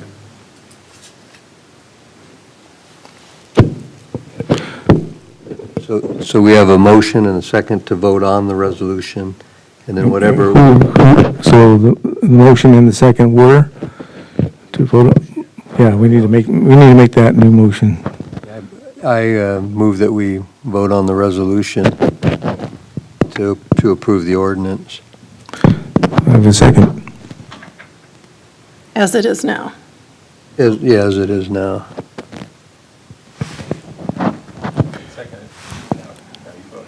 All right, so I'll second the motion then. So it's been moved by Commissioner Edsel, seconded by Chair Espinoza to vote on the resolution adoption.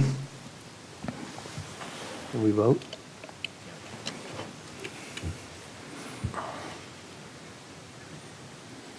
Okay, we have 1 for and 3 against. Was it 1 to 3? Is that what it was? Okay. 3-0.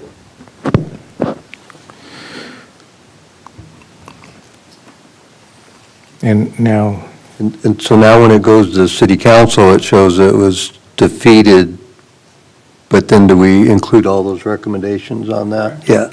right, And then that way they could see why it was rejected Yeah, here, and they they'll have a right record. to add those conditions, Okay. yeah. Okay. Okay, very good. The motion did not carry, It's and confusing. that was quite. So now we move on to the item E. Do we need a break? Anybody need? Okay, we're gonna call for a break, 5 minutes. If we can be back here in 5 minutes' time, that'd be great.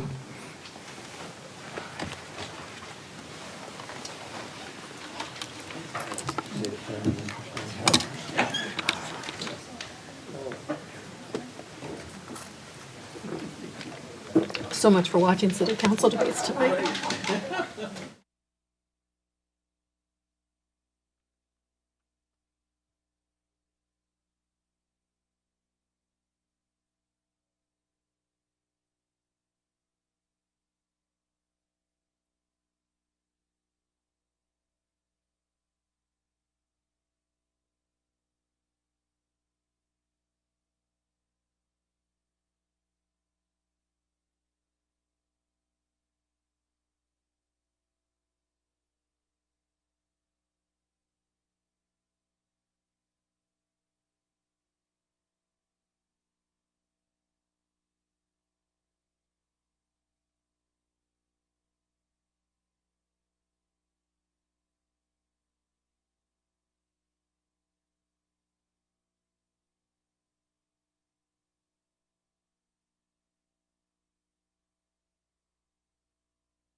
Come back into session.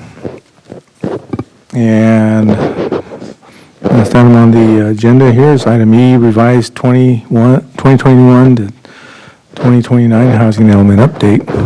We have staff report. Thank you, Chairman Espinoza. Our consultant team will be making the presentation. Greg Martin with Rincon Consultants. Let's see. What do I need to do here?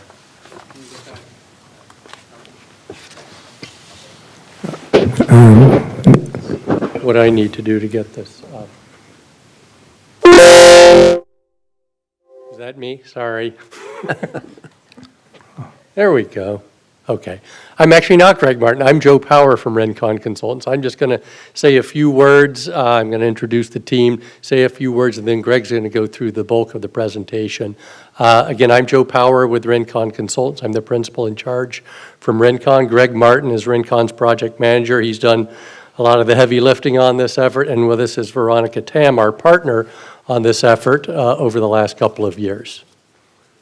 Oops, I went too quickly. Just very quickly, background, I think most of you know this, but just very quickly, state housing law mandates that all jurisdictions update their housing elements periodically.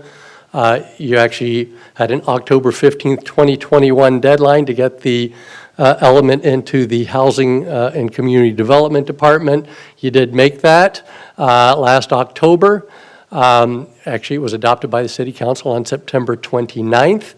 On January 7th of this year, we got a comment letter. This is just standard practice. We got a comment letter back from HCD, the Housing and Community Development Department, with their comments on the approved housing element that we've been working on ever since, trying to respond to their comments to get an HCD-approved element. Now, the primary consequence of noncompliance at this point, that first one you can actually disregard because the state actually did away with this 4-year cycle, so that one's not a concern anymore.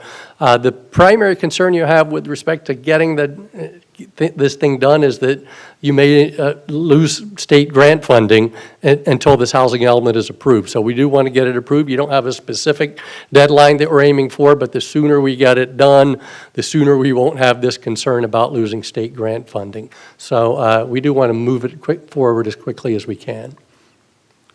Now, just very quickly, the process on how we got here. We had a pretty extensive public involvement process. As you see, 2 public workshops, 2 council meetings, a joint meeting with the commission and the council, an online community survey. May 4th and August 31st of 2021, there were public hearings with the Planning Commission. May 26th, the City Council public hearing. And then, as I already mentioned, September 29th, meeting that October 15th deadline, the council approved the element. And it went off to HCD for their review. Now I'm going to hand it off to Greg. He's going to go through our responses to the HCD comments that we've received to date.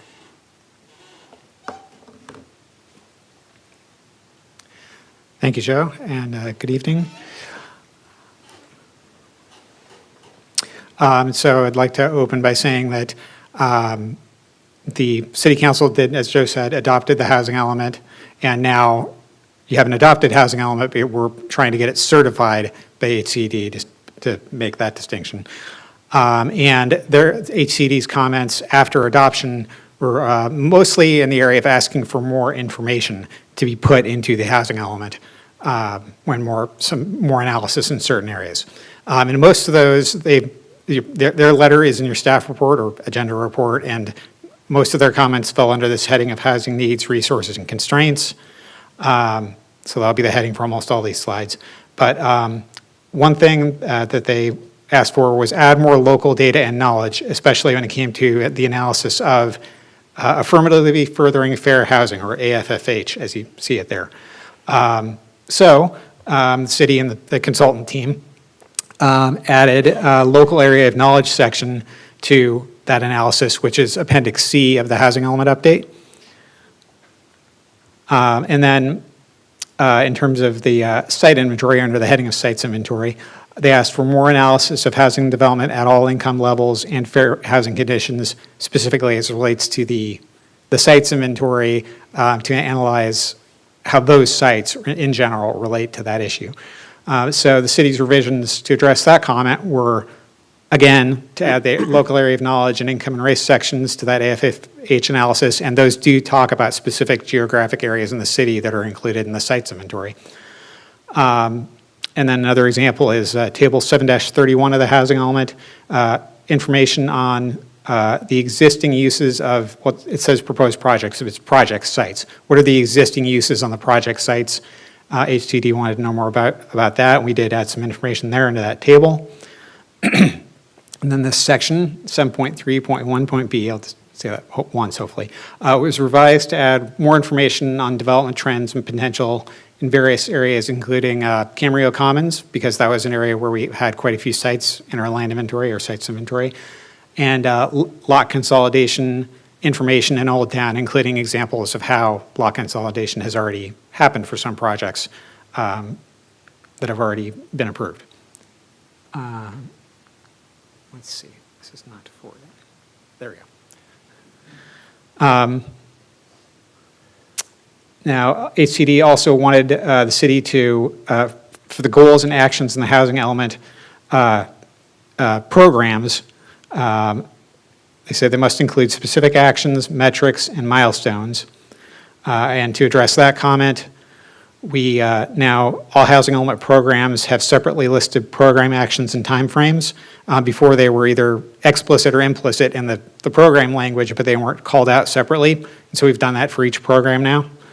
And in program 4, which is again AFFH, there was a matrix in there already saying of actions to take, but we've made sure we added more specifics on metrics and milestones the city will take to achieve these actions, what they're called meaningful actions towards affirmatively furthering fair housing. And that's been added to that program within that matrix within that program.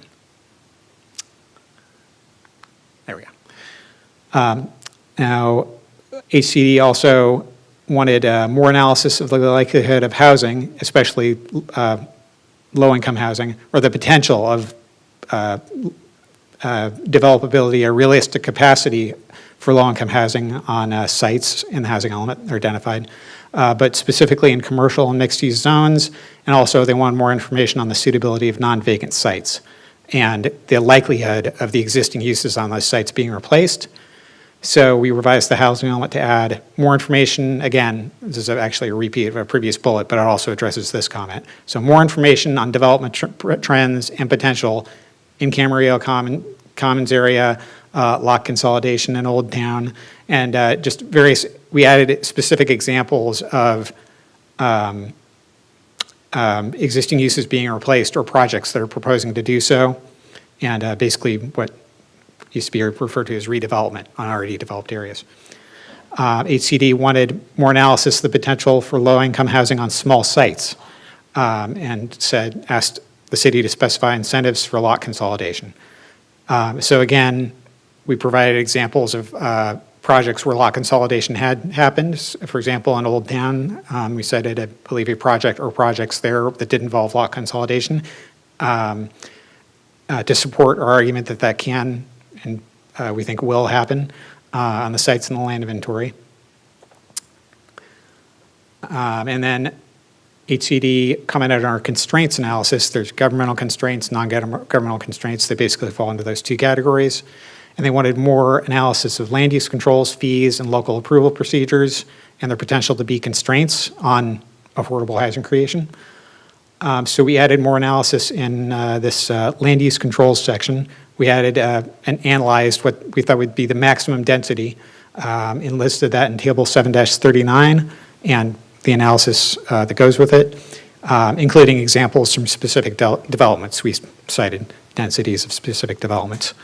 And we updated and revised the discussion of the Residential Development Evaluation Board, or the RDEB, to reflect the fact that two state laws, SB 330 and SB 8, actually prevent that from being enforced or carried out within this housing element period cycle. So it's obviously not, we think, obviously not a constraint, at least within this housing element cycle, to affordable housing creation if it can't actually be implemented. HCD also asked for more analysis of constraints on housing for persons with disabilities, especially they wanted more information on the CUP process for residential care facilities. And we added analysis of the city's CUP requirements and their potential effect on permitting of residential care facilities in this section 7.4.1b, provision of a variety of housing types. And I think probably more importantly, in Program 16, we added actions to the programs, so specific actions the city is committed to take, requiring the city to review and amend, where required, its zoning ordinance to be consistent with state law relating to residential care facilities, including those for 7 or more residents. And that's the significance of that is the state notice the CUP requirement for such facilities in your zoning ordinance, and wanted some more explanation of how that is or isn't a constraint to housing for persons with disabilities. And then HCD, basically under housing programs, just said, basically, if any programs need to be changed to address our comments, then, or go ahead and do that. And so again, we added specific actions and timeframes to all the programs. Program 4, we had even more detailed metrics and milestones for relating to affirmatively furthering fair housing. And in Program 16, we revised actions addressing the zoning ordinance's effect on residential care facility permitting, as I just described. So, next steps would be, after tonight's meeting, staff will work with the consultant team to incorporate any public and planning commission comments into the revised draft housing element update. So of course, we'd take your comments and then incorporate them as appropriate. And then present the revised draft at the City Council public hearing on October 12th, 2022 for adoption, at least that's currently the plan. And then incorporate any revisions from that meeting if necessary, and then submit a revised draft to HCD. And when HCD certifies that the revised draft complies with state housing law, if they do, the city's 2021-2029 housing element update will be complete. So staff's recommendation is to adopt a resolution recommending adoption of the revisions to this 2021-2029 housing element update to the City Council. So that's it, and let's see, yeah. I'd be happy to take any questions or for me, Veronica, or staff. All right. Thank you very much for that report. Mr. Edsel. Yeah, I just had a question. When the state got back with their comments, did they seem to you to be a little more nitpicky this year and more, or was this pretty kind of typical of what we've seen in the past? I think it's typical of, pretty typical of what they're doing now. Maybe also Veronica can address that comment. Mm-hmm. Okay. The six-cycle housing element is definitely very difficult to get through because there's been very significant changes in state law as it relates to housing element. And also, housing has been kind of risen as a crisis situation throughout the state. So therefore, the state is facing a lot of scrutiny from housing advocates, and their review of the housing element has been extremely stringent, to the point that in the San Diego region, their housing element is ahead of the Southern California, the SCAG region. There are 20 jurisdictions in the SCAG region as of now. That's only probably about 12 jurisdictions that got certified housing element. In the SCAG regions, the 6-county SCAG region, there are 197 jurisdictions. As of now, there are not more than 30-something jurisdictions that are certified. But typical process is you go through the HCD review probably about 3 times, and we're at our 2nd time, so we're knocking on wood that we're good to go, but there is that possibility that they may still come back with additional changes because they have stated on average they have not approved any housing element with fewer than 3 times of review. Mm-hmm. So. Okay, thank you. Commissioner Thomas? Okay. Vice Chair? Okay. And nothing from me at this time. Thank you. Okay, thank you for your report. So do we have any additional, we have any open a public comment for this item?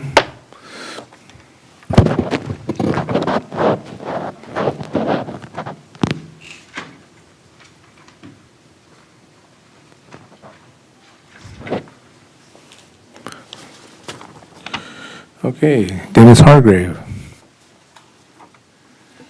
Good evening, Chairman, members of the Planning Commission. I'm Dennis Hargrave, private practice local land use planner, and we've had the privilege of working with you as a commission in the last couple of years and with this staff for a long time and in this city for over 25 years. And over that time, we've worked closely with staff, and our relationship continues to be great. And I want to just make a couple of comments tonight related to the housing element. First of all, I'm currently working in 5 other area cities, and I can confirm what you've just been told about the difficulty of housing elements. One of the differences I would say is that you have a clear vision in how you've established yours, and you've come up with I think, a rational approach. It's a thoughtful document, and I would recommend as a land use planner and a project manager that it should be recommended to move on to the city council. My only issue I'd like to address tonight has nothing to do with moving this forward. It's just that in the housing element, I think if outside of the housing element, if we truly care about trying to create affordable housing and across the spectrum of different housing types, there are a couple of parcels that I raised in 2021 that I think ultimately we need to have on our radar for how to accomplish density on vacant parcels. One of them is referenced in the housing element, and it's the Village at the Park site. It's 6 acres, and it has a capacity under what's a current application we have in for 10 units. That's far under the yield capacity that I think that the consultants would find as being normal, and we feel like we should address that potentially either in a workshop or a study session at some point to see if we can increase the yield and see what parameters would work for the city. Additionally, we have another 6-acre site that I raised in 2021. It's referenced in the housing element by reference of my comments at Springville. As you know, with the consolidation of retail, neither of those 6-acre sites are viable shopping center sites. You've talked a lot about process tonight, and I think this is part of the process that staff's trying to put in place for us to open up dialogue without us having to go through all of the long-term gauntlets of general plan amendments when some of these are just specific plan or code related. As far as housing for affordable groups, we're happy to say that within Camarillo, we've entitled over 200 units of income restricted properties and rental units, and some for sale units at Village at the Park. And we have more in the county pipeline, but no more in the city pipeline other than those that we did at Camino Ruiz. So we just look forward to a way to work with Commission on this in the coming months, and thank you for the time.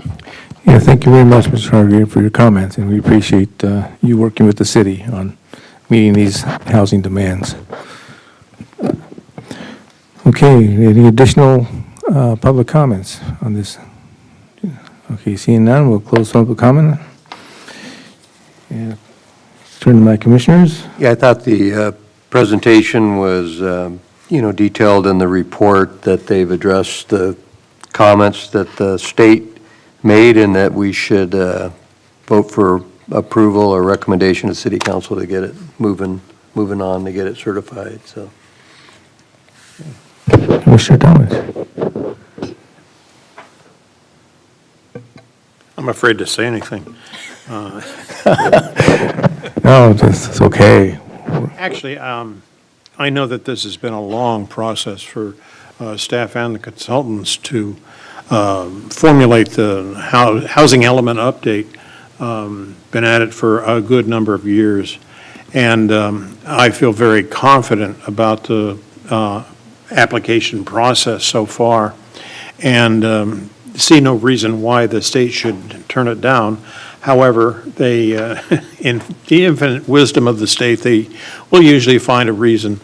If the average is 3 plus per more, maybe we'll face it again. But I think we put our best foot forward, and I think the study bears out all of the hard work that has occurred so far. And I certainly am supportive of the housing element, and I think that, as Mr. Hargrave pointed out in his presentation, there are available sites that are still in the city that may have the opportunity in the future for additional housing development. Whether those can be addressed or not in the housing element, I don't know. I think we'll just have to wait and see what comes forward with respect to the housing, say, conditional use permit or whatever it may be, discretionary at the planning commission level. But back to the basic point of endorsing the housing element onto the city council for approval, I strongly recommend approval of the condition as written and as put forth. I think staff and the consultant have done a marvelous job of taking some extraneous information and extremely hardly pointed, hardly meaning not so much but hard, in that it did look in detail at the various elements, and I think that we have a fine project done that will withstand the review of the state, and maybe we'll get approval at number 2 instead of having to wait till number 3. So, thank you. Thank you, Mr. Tillings. Vice Chair? Yeah, I think my only comments are that I thought we had a pretty good product we submitted the first time till I read their 6 pages of questions and corrections that they wanted made. And I think, all the corrections that have been put in, especially the ones I've read so far, are very explanatory and well done. So, and I'm going to trust our experts on this that the rest of that I haven't read is just as complete. So, I'm anxious to send this one back and hope it doesn't come back again. Thank you. I think this, our staff, along with the consultants, are doing everything they possibly can in moving this forward and getting it certified. And they're not alone. Obviously, we're hearing that there are many other jurisdictions that are going through the same process, same difficulty, challenges in providing HCD with what it is they need at each step. So they continue to make that effort, and hopefully it will be successful this time around. So I'm supportive and ready to move forward. If we can have a reading of the resolution. Resolution number PC 2022-16, resolution of the Planning Commission of the City of Camarillo recommending approval to the City Council of the revised 2021-2029 housing element of the general plan. Make a motion to waive further reading and vote for adoption. I'll second. It's been moved by Commissioner Edsel, seconded by Vice Chair Vanderbilt to waive further reading and vote for adoption. Please vote.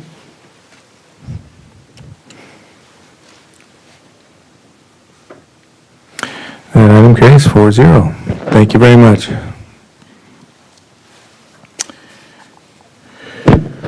So moving on to Director's Report. So I'm happy to report that we will be doing the Planning Commissioners Tour on October 4th. So it's been a couple of years now since we've done that because of COVID, but we're excited to kind of bring the Planning Commission around and, show some of the progress on the projects that they've approved and touched and recommended for approval throughout our city. And like I said, we'll do that on the 4th. We don't have any other items for that meeting, but we'll convene here and then approve the consent calendar for the minutes, and then we'll, adjourn and go to or recess and go to the tour on the bus. Is that on a Tuesday? Yes. Yeah, it's a regular meeting Okay. of the Planning Commission. So, and then we do have a couple of other items on some future Planning Commission, regular Planning Commission meetings in October and November. So we do have a few items that are tracking to be brought before the Planning Commission for consideration. So we're ending the year with some busy items. So that concludes my report. Okay. we'll consider ourselves warned. Thank you very much. Commissioners' comments? I just think that tonight we had a good meeting, a lot of good discussion. It was a good one. Went later than we normally go, but I think we accomplished a lot. So, thanks to everybody. Commissioner Talent? Yes, I'll have a couple of comments. Pardon my incessant questioning tonight, but I thought that it was necessary to bring it out in discussion. And I appreciate very much the work by staff and also by the fellow council commission members in supporting our thoughts and beliefs. What holds for the future is certainly unknown. We have a big election coming up in early November, and that will affect some of us. And so I look forward to this next year, finish it this year as just an outstanding time, and thank you all so much for your understanding. Thank you. Well, tonight was rather busy. It was a great learning experience on many levels. We accomplished a lot. And I hope that the housing rework is done and completed. Like I say, I thought it was pretty good before, and then it was amazing just how much came back at us. So I am looking forward to the tour and being able to do that again and seeing all the projects that are out there. Sounds like we're a little bit more on normal track. We're getting there. We're getting back to normal. So that's good. And I do really appreciate all the work staff did this week on everything and all the time. And our consultants left, but they did a great job on the housing plan. So I should have mentioned that before they got up and left. But yeah, it was really good. So yeah, it was a good evening, and I look forward to the rest of the year and what's coming. I too, want to thank my fellow commissioners for, their, very thoughtful comments, and I thought the discussion was great. I appreciate all the work staff does, as always, And I apologize for, I think, there was definitely some challenges to me, and a very complicated subject matter as far as procedures go. So I appreciate everyone's indulgence in getting through that, and never feel like you shouldn't be commenting, Commissioner Talmadge, because every one of your comments is very valuable, and we appreciate. And I really want to echo what Commissioner Talmadge said, was things may be changing in the coming year, but it's been an incredible 4-year run here, and we've been able to get to know each other, work with each other, and accomplish some good stuff and hope that staff feels they've been supportive all along the way. So with that, we will go ahead and adjourn the meeting.